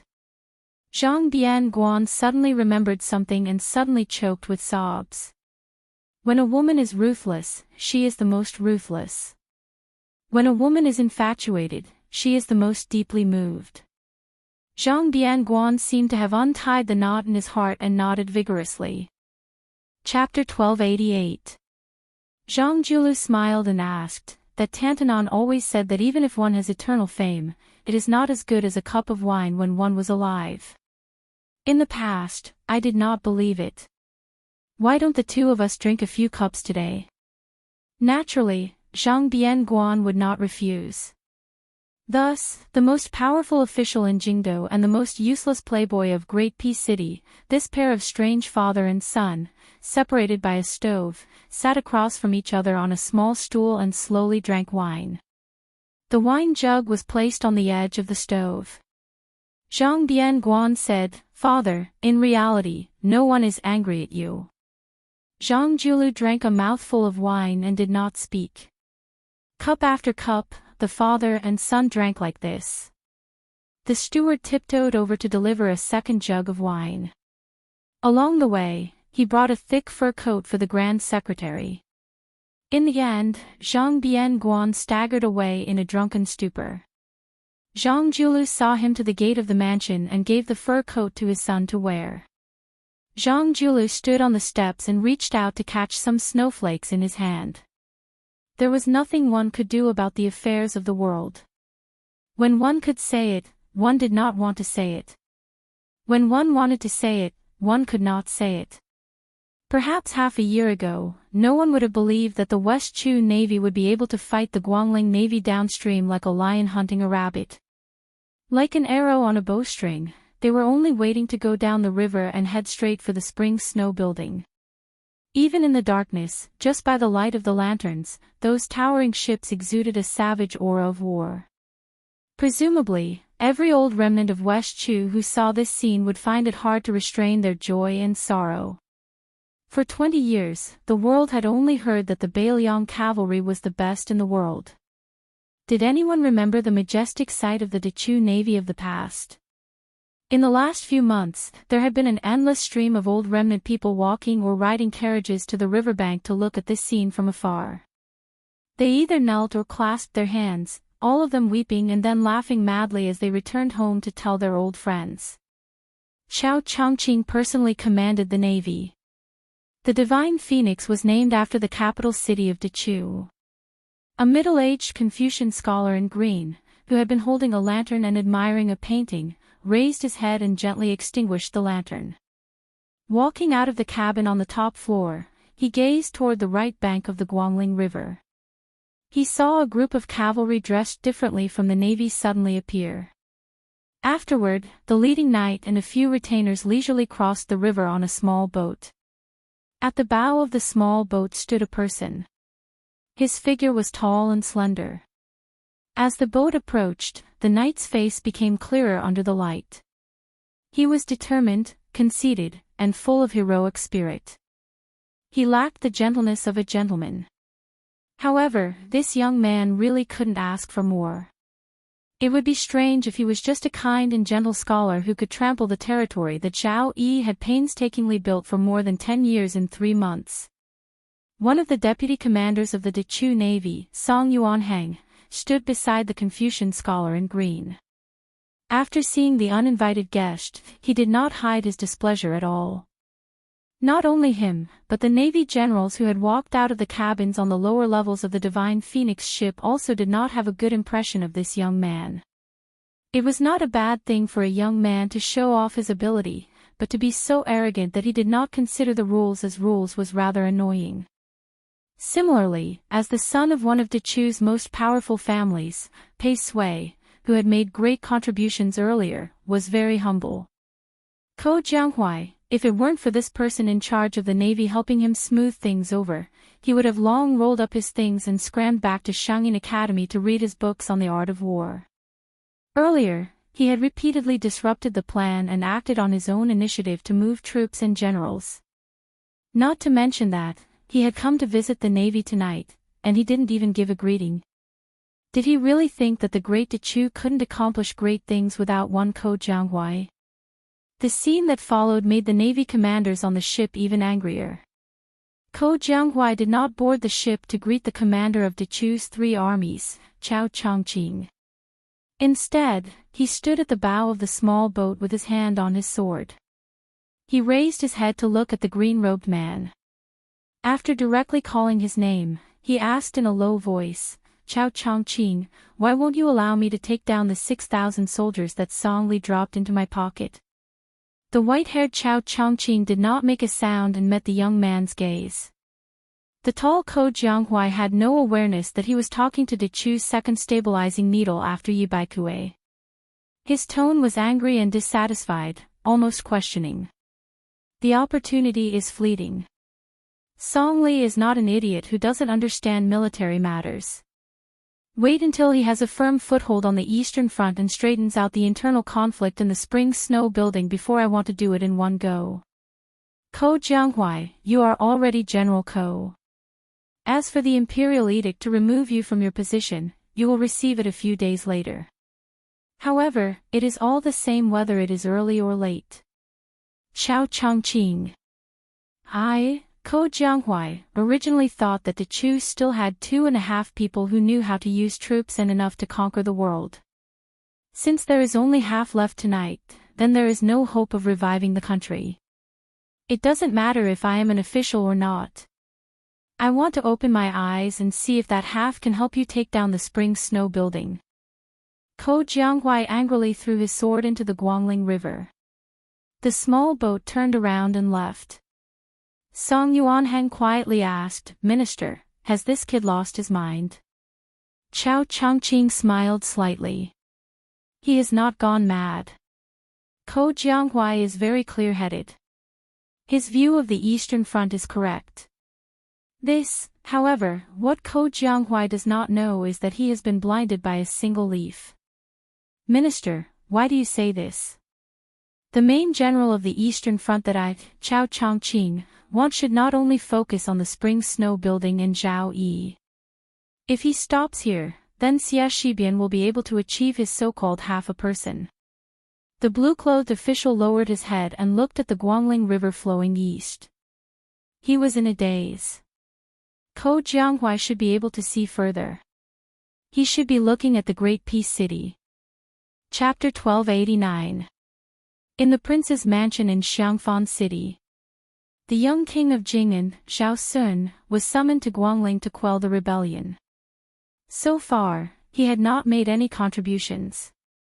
The large Qingzhou was handed over to a blind man who was also young. It was peaceful. He did not make any outstanding achievements, but he did not degenerate to the point where he had to use self-deprecating methods to win the trust of the new king of Jing'an.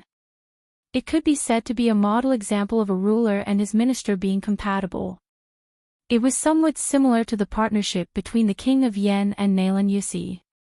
After nightfall, the stars twinkled. Lu Xuan stood under the eaves and raised his head to look at the resplendent starry sky. Next to him was the maidservant that Prince Jing'an's estate had placed at his side. He never thought that after spending so much time together, they would end up in the same boat.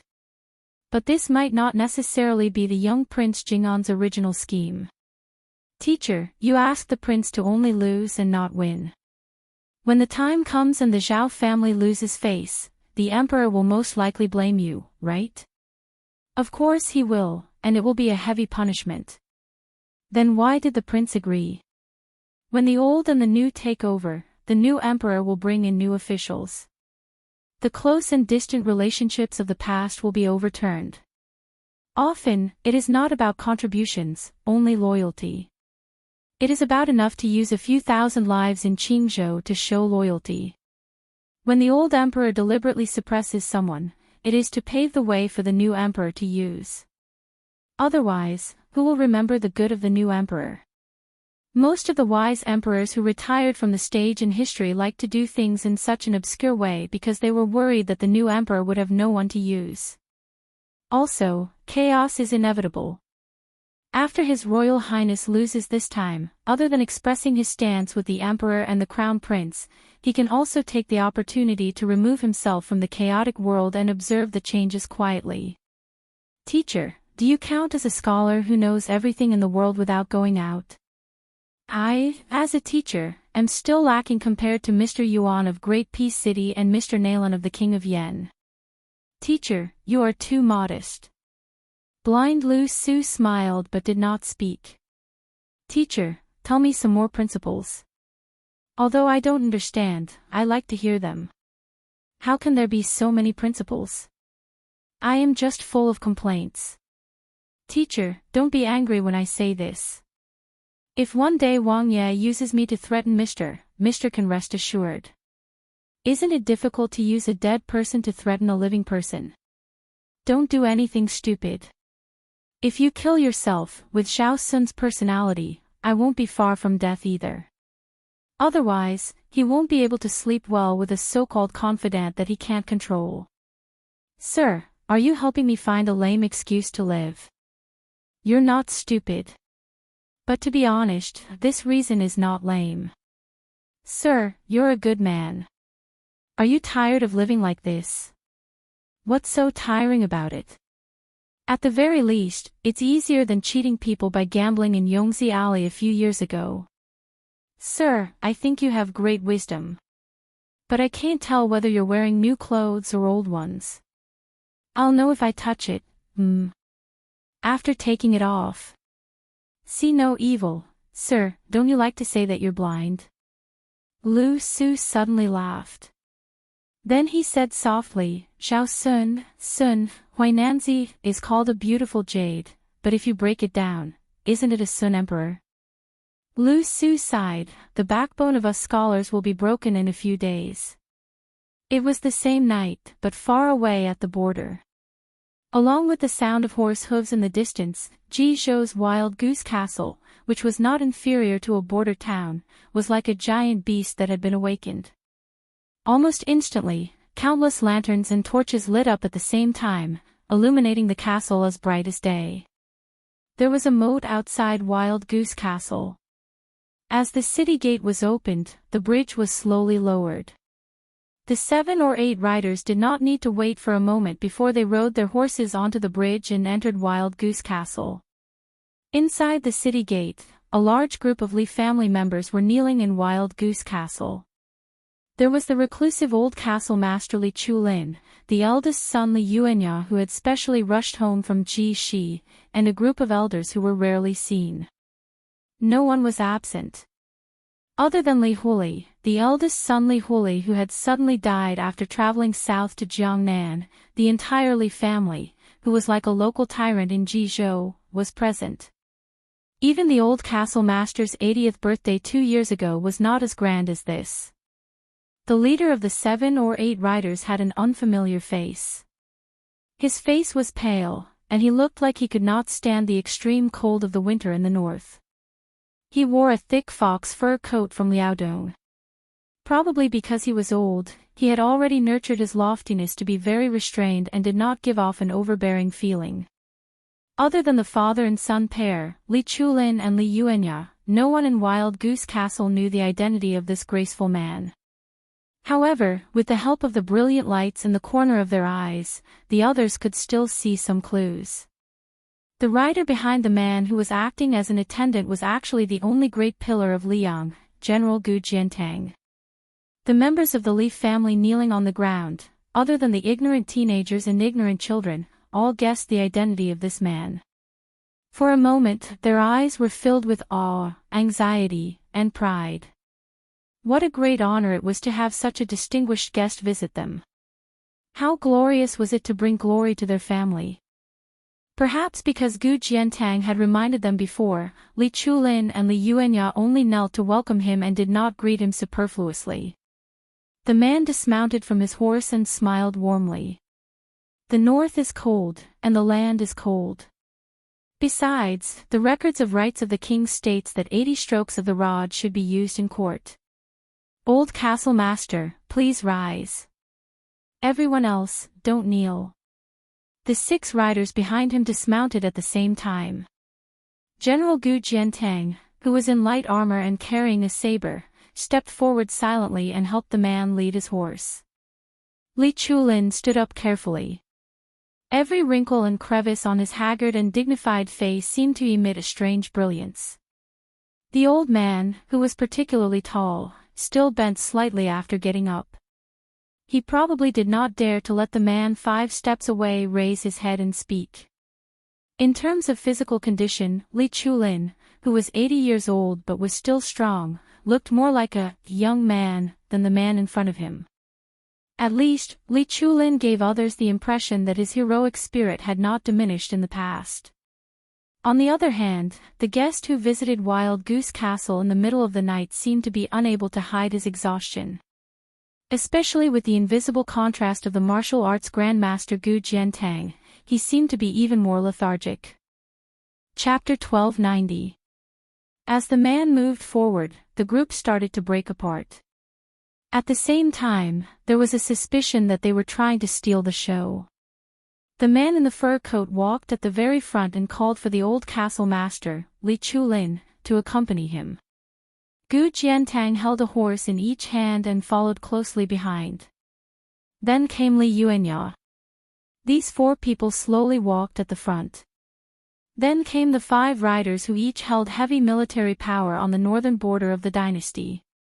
Finally came the old and young members of the Li family. Because the sight of the 5 people holding the horses was blocked, the Li family members who couldn't go to Gu Dezhug's side to see what was going on started to look at the backs of these people. The old man with the sharp eyes of Yanbao recognized most of them and guessed the rest. He couldn't help but be speechless. These 5 people were all important figures in the military who held the title of general with real power. The lowest official was rank 4. It could be said that if these 5 people died at Yanbao, then the northern border of the 2 liaos would be half paralyzed. However, with Gu Jiantang, who was the #1 blade user in the world, holding the line, it would be difficult for these 5 generals to die even if they wanted to. Other than having high positions and power, these 5 riders had one thing in common. Compared to the old generals like Yang Shenxing and Yan Zhenchuan, although their military achievements and fame were not as great, they won because they were young. The oldest was less than 50 years old and the youngest was only 30 years old. The battlefield at the border didn't care about age and experience more than the court. Therefore, it could be said that these 5 were destined to become the future military pillars of the Liang imperial court. Perhaps the next minister of war of Great Peace City would emerge from among them. The man walked on the smooth road paved with large green stone slabs. He raised his head and looked at the numerous fire dragons that stretched up from the lanterns. He sighed softly and said, "This is the first time I have entered Ji province in my life. I should have come earlier. My Zhao family is about to conquer the world." Usually, when I go to the diligent room to teach the Zhao family members, I always say that we can't slack off. We can't be misled by the ancients and believe that after conquering the world, we have to dismount from the horse and protect the world. That's what I said, but I don't seem to have done a good job of teaching them by word and example. Presumably, some of the Zhao clan's descendants will find it harder to place as much importance on military affairs as their ancestors. No matter how brave the old fox Li Chulin was, he didn't dare to interrupt the son of heaven's family affairs. He could only perk up his ears and not miss a single word. As long as the emperor, who was traveling incognito, didn't ask questions, he would just listen and not speak. This man who could allow Gu Jiantang to lead his horse and guard him with a clear conscience was none other than the current emperor, Zhao Dun, who had stealthily arrived at the border. However, the emperor did not issue an edict for the crown prince to be regent as soon as he left the capital. Instead, when he was about to return from Jizhou, he had the head eunuch of the ceremony directorate, Song Tonglu, hand a secret edict to Bai Gua of the Ministry of Rites and make it public. The edict was ambiguous, and it was enough for the purple-cloaked officials in the officialdom to chew on. This was the first time the old man had seen the emperor with his own eyes, and his heart palpitated violently. That year, the execution of the entire Han family had caused turmoil in Jizhou. The Li family of Yanbao, who had a marriage alliance with the Han family, had also been implicated. At that time, Li Chulin, who had yet to vacate the position of family head for Li Yuanya, was extremely vicious and merciless. Not only did he tie up the young couple and bring them to the execution ground in Jizhou's capital, he didn't even spare their young children. In the end, the two children, who should have been surnamed Li, were beheaded along with their parents. Thinking about it now, although Li Chulin felt somewhat guilty, he didn't regret it in the slightest. Under the strife of the general situation, the lives of a few innocent people didn't count for much. In just one night, the Han family, who had been loyal for hundreds of years, had become a traitor who had betrayed the country.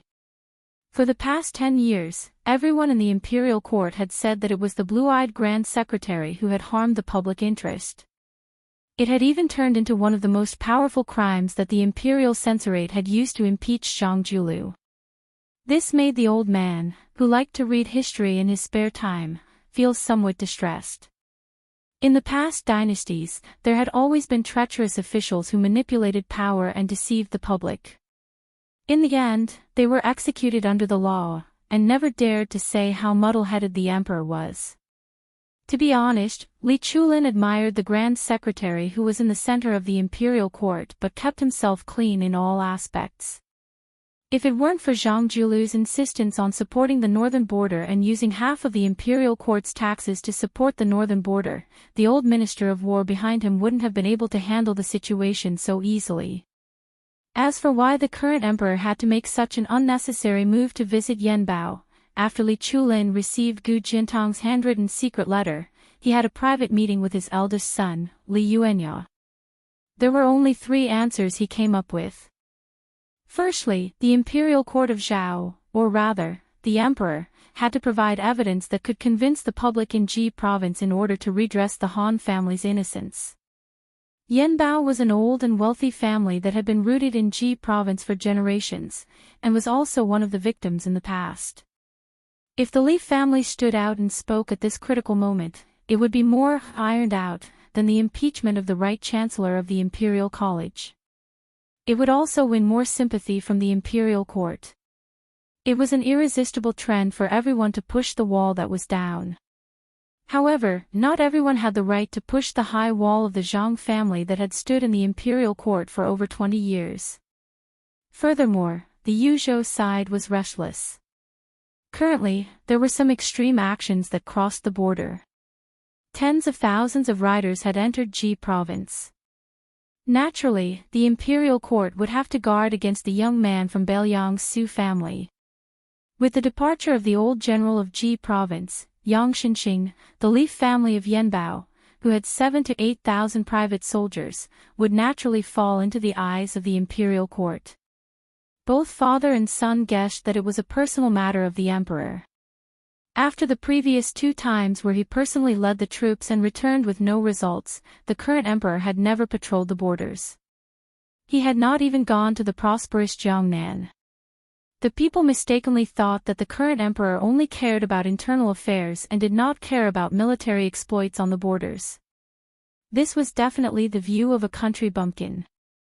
Li Chulin had always believed that the current emperor had an extremely strong desire to conquer Beimang, because this was the only feat that could prove that he could stand shoulder to shoulder with the late emperor. Emperor Zhao Dun gradually ascended along the green stone path. Yanbao's path also had the reputation of being the path of blue clouds. All the officials of Ji province would take this path in hopes of good luck. However, to the person sitting on the dragon chair, the meteoric rise that the officials dreamed of was not even worth mentioning. Li Chulin was shocked. It was said that the emperor did not forget to train his body in addition to working hard. The people of Ji province all thought that this man, who was only 50 years old, could continue to sit on that chair and look south for another 10 to 20 years. How could his physical strength be so weak? He actually had to pant after every 100 steps. Could it be that the prosperous Li Yang was about to change? It had to be known that Li Yang could not be considered peaceful. There were internal and external troubles. Outside, there was Bimang's million-strong cavalry eyeing them covetously. Inside, there was the revival of West Chu. Even more inside, the imperial court was in a state of crisis. Everyone was in danger. If something were to happen at this time, Li Chulin did not dare to think any further. He was afraid that the emperor beside him would notice if he revealed even the slightest abnormality. Yan Bao was like a mountain. It went up layer by layer and climbed steadily. His Majesty stopped to rest at a pavilion with a wide view halfway up the mountain. He reached out and tightened his grip on the thick fur coat. After a long silence, he glanced to the west and suddenly said, "Old Castle Master, you must have a plan to deal with my uninvited visit. However, you are probably overthinking and wrong. I might as well tell you the truth. The reason I came to Yanbao was to take a closer look at that place." The old fort master of Yanbao Castle seemed to be shocked. He subconsciously straightened his back and then quickly bent down heavily. The old man, who was used to the ups and downs of life, trembled in fear and did not dare to speak. The emperor waved his hand. Gu Jiantang walked forward a few steps. Li Chulin tactfully retreated and waited at the bottom of the steps. The emperor coughed a few times. His tone was somewhat difficult. "Jiantang, I have changed my mind. Follow me back to the capital tomorrow. When the time comes, you will send him off. Since I do not dare to see him, and none of the civil officials in the imperial court are worthy, I have thought about it. Only you, a general with the title of pillar of the state, are worthy. I actually know a little about the thoughts he has buried deep in his heart." Gu Jiantang said calmly, "Does your Majesty have any words to pass on?" The emperor hesitated and said self-deprecatingly, "Just tell him that the Dun, in Zhao Dun's name is worthy of the world. Only he, Zhang Julu, is ashamed." Chapter 1291. The arrival of the Emperor Zhao Dun and the Crown Prince Zhao Zhuan took advantage of the situation to govern the country. The Liyang court did not become turbulent because of this. On the contrary, under the direction of the Crown Prince Zhao Zhuan, as well as the strong support of the Crown Prince Yi Mao Chen and the other Eternal Hui Spring officials, the court even showed signs of greater vitality than before. Zhao Zhuan showed the same diligence as the current emperor. He never missed court meetings, sat through the night, and frequently summoned his officials. The Crown Prince did not disappoint and showed the presence of a wise ruler. Imperceptibly, the heavy haze that covered Great Peace City at the end of the first year of auspicious talisman faded slightly. Under Zhao Zhuan's management, a series of dazzling and far-reaching changes in power unfolded in the center of the dynasty. Qi Yanglong, as everyone expected, became the head of the secretariat, which had always been empty, and became an extremely rare prime minister in Li Yang's history. Together with Zhang Julu, the leader of the secretariat, he was called the Grand Secretary by the people of the capital. Wang Xiongui, who had always been a tiring official in the capital and had been promoted to Minister of Revenue, was sent out to become the Guangling Taoist administrator. At the same time, Zhao Yuling, who was also from the Yonghui era, resigned as the Minister of Personnel and was promoted by half a rank, entering the Secretariat to assist the old head of the Secretariat Qi Yanglong. Yi Mao Chen, the head of the Hanlin Academy, who had always been known as the Crown Prince but was actually only a rank 3 official, finally took a substantial step forward. Not only was he given the title of Grand Secretary of the Hall of Harmony, ranked second out of the 6 Grand Secretaries of Liyang, he also took over as Minister of Personnel. With the Beijing investigation and local reviews as a foundation, the Liyang court was not surprised by this move. Bai Gua, the Minister of Rights, filled the vacancy left by Wang Xionggui's departure, moving from the Ministry of Rights to the Ministry of Revenue. Although their ranks were the same, one was the Minister of Rights of the Yamen, and the other was the Ministry of Revenue that was in charge of land taxes. Everyone could see that Bai Guo had also stepped onto a new level and did not fall too far behind Zhao Yuling and Yin Mao Chen. As for the Right Chancellor of the Imperial College, Jean Lanting, who had a public conflict with Yao Baifeng, he became the luckiest person in the Liang dynasty in the past 5 years. After the left assistant minister of the Ministry of Rights was promoted to minister, Jean Lanting, who had been on the cusp of Great Peace City for the past few years, once again gave everyone a huge surprise. He was promoted to secondary grade 2 left assistant minister of the Ministry of Rights. The left chancellor, Yao Baifeng, who was supposed to be in charge of the Ministry of Rights, became the unexpected person. The commander at the front, Lu Xingxiang, who did not know how to use troops and caused problems in the rebellion, was promoted instead of being demoted. Although he resigned from his position as the left assistant minister of the Ministry of War, he was promoted instead. Although he resigned from his position as the left assistant minister of the Ministry of War, he received the title of primary grade 2 general. The Dragon General, Su Gong, who was seen as having the potential to lead troops down south, was not only unable to replace Lu Xingxiang, who was widely acknowledged to be mediocre, but this pillar of the Su family was instead hidden as the left assistant minister of the Ministry of War. After taking the position, it was rumored that he was going to be chased out of Great Peace City to patrol the northern border. It was hard to imagine that such a grand storm had nothing to do with that purple-bearded, blue-eyed man from beginning to end. Last year, during the inspection, Zhao Yuling and Yin Mao Chen submitted to the emperor matters regarding the promotion and reprimand of the 1,800 officials in the capital. This year was the external inspection, which was also the year of the local evaluation. After Yin Mao Chen returned to the capital a while ago, he quickly ran into the emperor on his border patrol. Thus, under an imperial edict from Liaoxi to the capital, the details of the local evaluation were sent to the crown prince.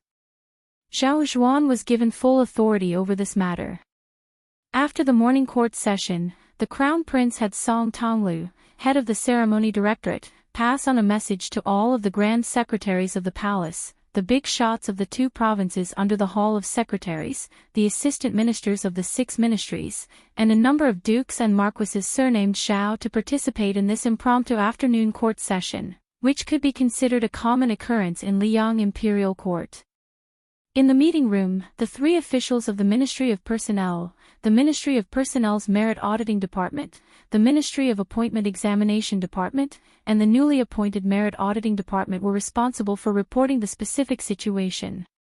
The Crown Prince and the 20 or so most powerful dukes and marquises in the Liang dynasty passed around the files one after another.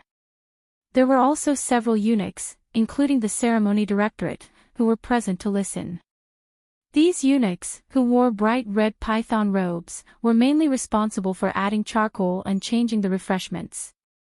Grand Secretary Zhang Julu was invited, but did not attend. In the warm room, there were not many new faces, but many of the old faces had changed into brand new official robes and court robes.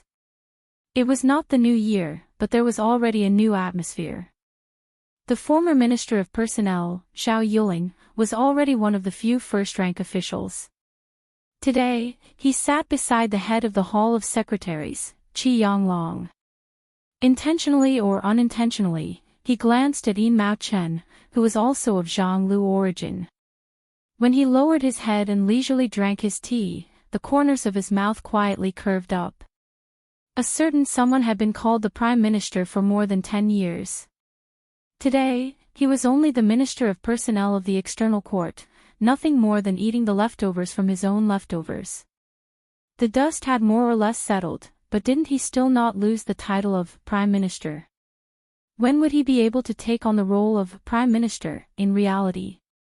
In the spring of Eternal Hui, it was publicly acknowledged that Bai Guo was the most talented, but Yin Mao Chen was the most suitable. However, I, Zhao Yuling, am now a step ahead of him. The so-called Grand Secretary of the Palace of Harmony that Yin Mao Chen has is nothing more than the Emperor's alms to compensate you for not being able to become the head of the Palace of Secretaries. Chapter 1292. In truth, half a month ago, Zhao Yuling had been secretly worried. He was not afraid that Yin Mao Chen, who had been dormant for many years, would amaze the world with a single brilliant feat. What he was afraid of was that Yin Mao-chen would continue to be suppressed in the Hanlin Academy.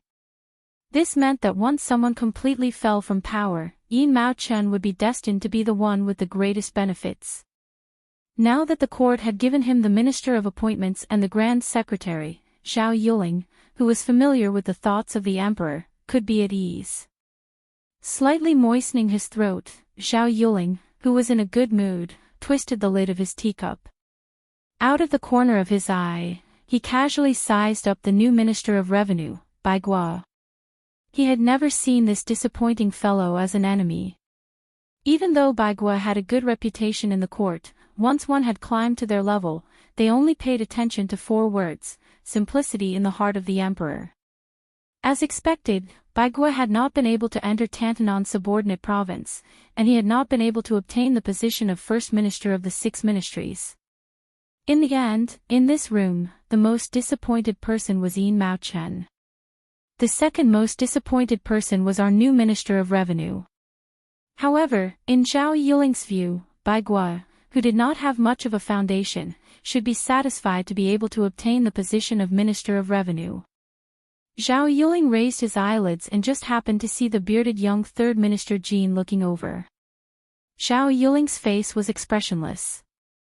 The newly appointed left assistant minister of rights, Jin Lanting, hurriedly smiled in greeting. Zhao Yuling did not pay him any attention.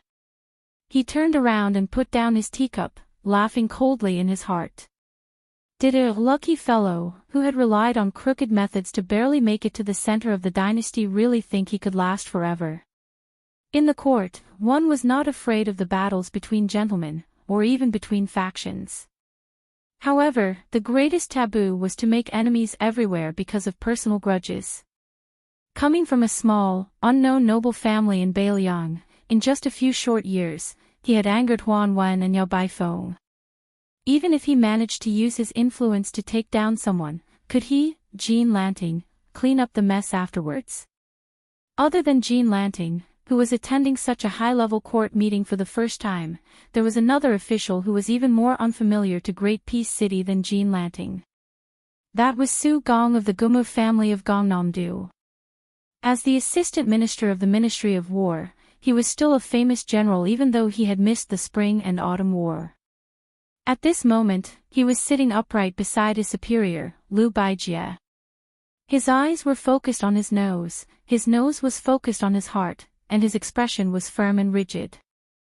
Compared to the elegant bearing of the Tangxi sword Immortal Lu Shangshu, Su Gong was more like a military general on the battlefield. His body was tall and sturdy, and his appearance was rough. His ascension this time was the most confusing of all the officials who had changed positions. Logically speaking, Su Gong did not have any great achievements, nor was he Gu Jintang's direct line of command. He did not have any big tree in the court that he could rely on, so he should not have been included in the Jingdo court. But this time, he had suddenly appeared out of nowhere, and then was quickly expelled from the capital. This made Su Gong seem even more like a joke. The court meeting only came to an end at dusk. The Minister of Works and the Assistant Minister of the Ministry of Justice, both in their 60s, could not hide their fatigue. Crown Prince Xiao Zhuan ordered the Ceremony Directorate to have the Imperial Kitchen send over some food. During this time, all the officials could find time to rest or walk out of their rooms to get some air. Huan Wen was an important official with sufficient experience, reputation, and achievements. Naturally, he would not be as reserved and uneasy as the assistant ministers of the 6 ministries. He was the first to leave the room. Crown Prince Xiao Zhuan quickly rose and walked out quickly. He called out to Tantanan with a smile, and then they walked out together. This scene, in the eyes of those who paid attention, could not help but cause their imaginations to run wild. Jin Lanting sat in his seat without moving. He also did not take the initiative to exchange pleasantries with any of the seniors in the room. He seemed particularly lonely. In the corridor outside the room, Huan Wen smiled and asked, "What matter does your highness have?" There was no one around. The crown prince blinked and secretly made a gesture of raising his cup to drink. Huan Wen was not polite. He chuckled and said, "That would be great." The two of them walked to a distant side room. Behind them was the head eunuch of the ceremony directorate, Song Tonglu. The crown prince hesitated and then said, "The position of the right chancellor of the Imperial College is temporarily vacant. Master Yao has not recommended anyone for the position. Does Tantanon have any suggestions?" Huan Wen was stunned. Crown Prince Xiao Zhuan smiled and did not speak. Huan Wen also smiled and did not hesitate. He said straightforwardly, "There is no candidate for the right chancellor of the Imperial College. The province under my tutelage is lacking a satisfactory assistant official. Coincidentally, I can take this opportunity to ask for someone from your highness." Xiao Zhuan furrowed his brows and asked quietly, "Could it be?" Although the crown prince did not say a name, Tantanon had already nodded. Both sides were well aware. It was Qin Xiaobao, Qin Wang of the Diligent Department. He was born a poor scholar and had achieved jinshi. He did not make it into the top 3, but he was barely qualified to enter the Hanlin Academy and become a noble servant. He then served as the personal attendant of the Son of Heaven. Later, he was briefly a lecturer in the Eastern Palace and a doctor in the Meritorious Service Department. Noble was noble, but his official position was not high. Junior Guardian could only be considered a title bestowed by the Son of Heaven. But if Qin Wang could go to the Wuxia province and become Huan Wen's right-hand man, then it would not make sense if he did not have a high third-rank official. It was even possible for him to be a second-rank official. In this way, the popular Jean Lanting in Great Peace City would pale in comparison. Huan Wen suddenly slapped his head and said, "The candidate for the right chancellor of the Imperial College, I have thought of a very unsuitable candidate." The crown prince couldn't help but smile. He said helplessly, "Tantanon, your words." Huan Wen laughed loudly and didn't say anything else. But once again, both sides were well aware that the two official positions had been decided before the wine was even drunk. One was Qin Wang, going to the Wuxia province. The other was Sun Yin, going to the Imperial College. They both seemed to come from Beiliang. Chapter 1293. In the past, the Liang dynasty, which had been belittled as the Northern Barbarians, was not like West Chu, which had flourished in its literary style. It had never had the position of Grand Tutor or Grand Tutor. After unifying the Central Plains, it was still like this. Furthermore, to prevent the officials from monopolizing power, even the two provinces under the Hall of Secretaries were empty. Until recently, Huan Wen and Qi Yonglong broke the old rule. The Diligent Room was the study place for the sons and grandsons of the Emperor and the sons and grandsons of the Emperor and the Marquis. The teachers who gave lectures here were all virtuous scholars with both ability and political integrity. It's just that their official rank was not high, so much so that some of the famous scholars who were of the same rank were barely qualified. Even the head of the Diligent Room, Qin Wang, only had the title of junior protector above his head. His actual salary was even lower than that of a normal servant of the Hanlin Academy.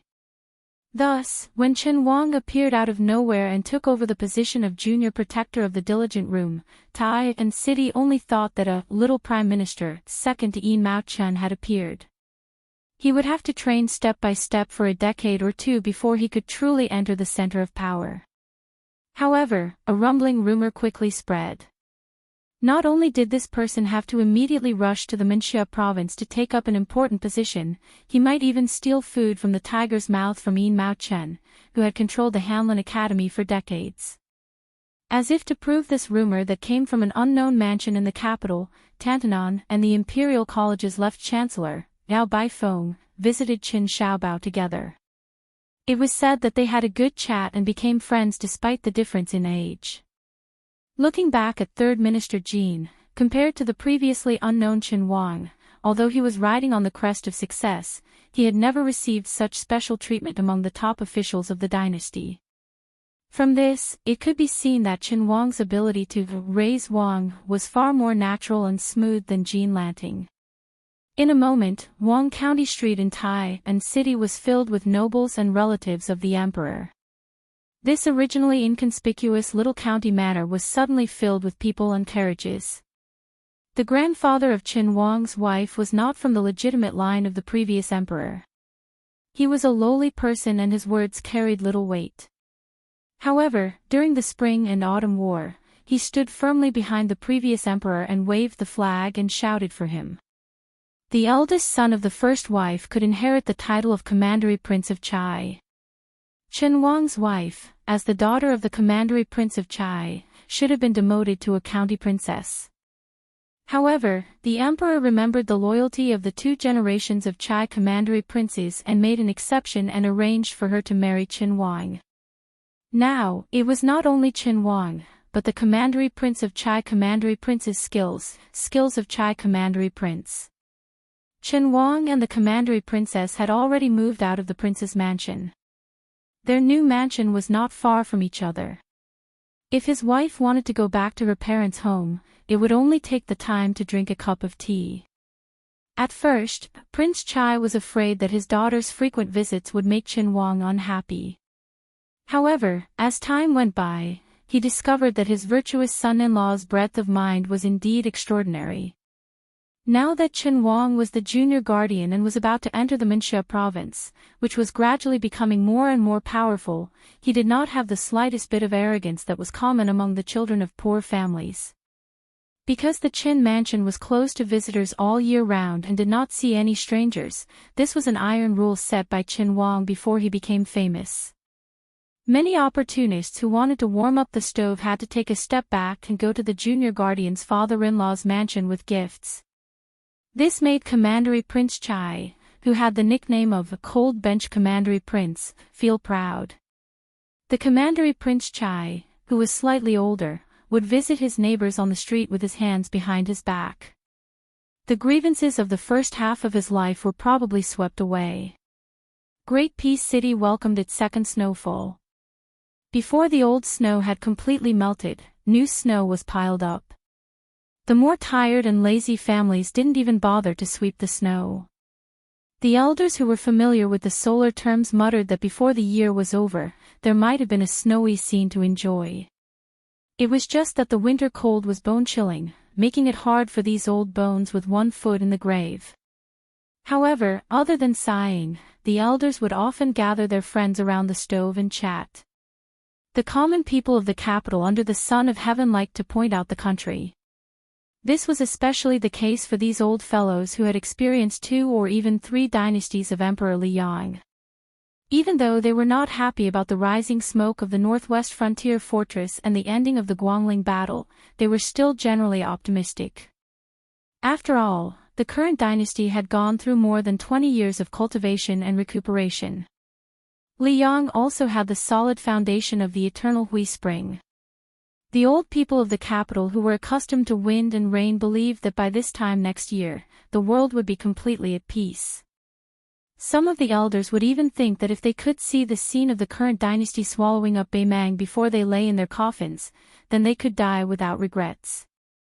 This place in Great Peace City that the common people called Junwang Alley vaguely seemed to be in a confrontation with the street where Grand Secretary Zhang's residence was located. Only, the situations of the two sides were completely opposite. The latter, whenever it was time for morning court and after court, would always be full of people and carriages, while the former streets were rarely seen. It was because even though the people in the former's residences all had top-notch statuses, apart from an extremely small number of people who could participate in court politics, most of them were pretty to look at but useless embroidered pillows. Ever since Eternal Hui, they had always been excluded from the center of the imperial court by a certain purple-bearded and blue-eyed individual. As a result, when they made that trip back and forth every morning and evening, they could only be pushed out as decorations during the few imperial court ceremonies that could be counted on one's fingers. The latter's streets were incomparably noisy, everyone dressed in purple scarlet official robes. However, ever since autumn of the first year of Xiangfu, the carriages in the always lifeless Junwang Alley gradually became more frequent. This place that was originally used to standing on its own mountain began to accept many new faces. Under the twilight, the young master of the Qin manor that was previously considered to be at the bottom of Junwang Alley took the initiative to bring an unfamiliar guest home. The manor's gatekeeper was an elder who had served the old Junwang manor for generations, but he still couldn't recognize who this middle-aged man who was still dressed in court clothes was, to actually be able to make the master treat him so seriously. Looking at that person's official patch, it was clearly a brocade-embroidered third-grade peacock. The elder believed his eyesight was still quite sharp. Whether or not he was an aristocratic family's descendant, the old gatekeeper had confidence that he would be able to recognize him with a single glance. He carefully sized up this fella who crossed the threshold with his master, always feeling like this person's aura was a bit contradictory. He was clearly a civil official, yet he seemed like a military general who had just walked out of the battlefield, yet he also didn't seem like those crude people who often entered and left the Ministry of War's goo hut and made a fool of themselves. The number of servants in the manor was just enough to ensure that the 4 courtyards of the manor could operate without hindrance. Thus, when Chen Wang and his guest entered the manor and walked all the way to the study, they didn't encounter anyone. Not to mention the luxurious mansions built according to the standards of a prince, even the nearby Junwang mansions that had 3 roads and 5 courtyards, according to the ancestral system, were all bustling with people coming and going at this banquet. In the heavy snow, there was no reason to hold a bowl of wine, invite 1 or 2 close friends, and have a high status to talk to one's heart's content. On the contrary, this Qin manor, which paled in comparison in terms of size, had the richest courtyard with a profound artistic conception. After the host and guest sat down, a tall woman of middle age rushed over when she heard the news. When she entered the room, her husband was personally brewing tea. The flame in the stove flickered slightly, and the pot of water gradually boiled, adding some warmth to the slightly cold room. Chen Wang raised his head and glanced at his wife. With a smile, he introduced, "This is Assistant Minister Su of the Ministry of War." Regardless of status, there were no ignorant and ill-informed people in Junwang Alley. The woman who had been conferred the title of Princess Changel immediately knew of the multiple identities of the visitor. General of the Dragon, Su Gong, the pillar of support of the Gumu Su family, and a young and strong general whose prestige ranked among the best in the Liang army. Presently, he was ridiculed by everyone in Junwang Alley as the new wife of Great Peace City. She had also heard that this assistant minister Su was not very well liked. Although it could not be considered a public promotion or a hidden demotion, it was as difficult as ascending to the heavens for him to successfully integrate into the capital's court as quickly as the Tangxi sword Immortal, Lu Baijie. The woman, whose real name was Xiao Song, had never been interested in court politics. As usual, she did not think deeply about why her husband had brought this assistant minister of the Ministry of War home. The visitor was a guest, so she naturally knew how to respond. She could not lose face for her husband. Thus, after a tepid greeting to Su Gong, she hurriedly took over Chen Wang's task of brewing tea. After pouring 2 cups of tea for the 2 men, she immediately bid farewell and left. Su Gong joked, "Junior Guardian has good fortune. We really can't be envious." Su Gong had always been a proper local official. He had never purposely built any connections in Great Peace City, where it was easier to become an official if one had connections in court. Just as the rumors said, he was able to enter the capital this time because he had relied on the elders of his clan and a number of seniors in Gangnam-do to sell their old faces, to beg for this position. His path in the future was really up to the teacher to lead the way, and cultivation depended on the individual. Thus, after he entered the capital, he was extremely restrained and reserved. He almost never left his home. The reason he was able to get in touch with Qin Wang was because Qin Wang had once interacted with Su Gong when he was assisting Yi Mao Chen in the great plan of conducting the local examinations. They were friends and regretted not having met earlier. At the time, Su Gong could never have imagined that Qin Wang would rise so quickly and become one of the important officials in the center of the dynasty. Qin Wang was not too humble. He nodded and smiled. "My wife's personality is one of the better ones among the many golden branches of the Zhao family. Chen Wang paused for a moment. His expression was gentle as he subconsciously added, I cherish it. Su Gong hesitated for a moment and then asked, Forgive me for asking, but although my clan has hoped for many years that I would one day enter the Ministry of Military Personnel, for some reason, the elders in my clan were very surprised that I was summoned to the capital this time. In particular, Elder Yu gave me the words half fortune and half misfortune. In his words, there was an inexplicable sorrow about the unpredictability of the world.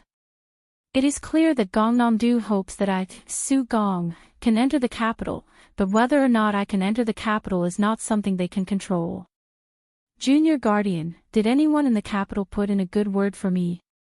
If one could speak, they would speak. This was the friendship of a gentleman. Su Gong knew that his direct question was not in accordance with the rules of an official, but he believed that he was sincere in his friendship with Chen Wang and did not bother to hide it. Chen Wang smiled and pointed at himself. Su Gong was stunned.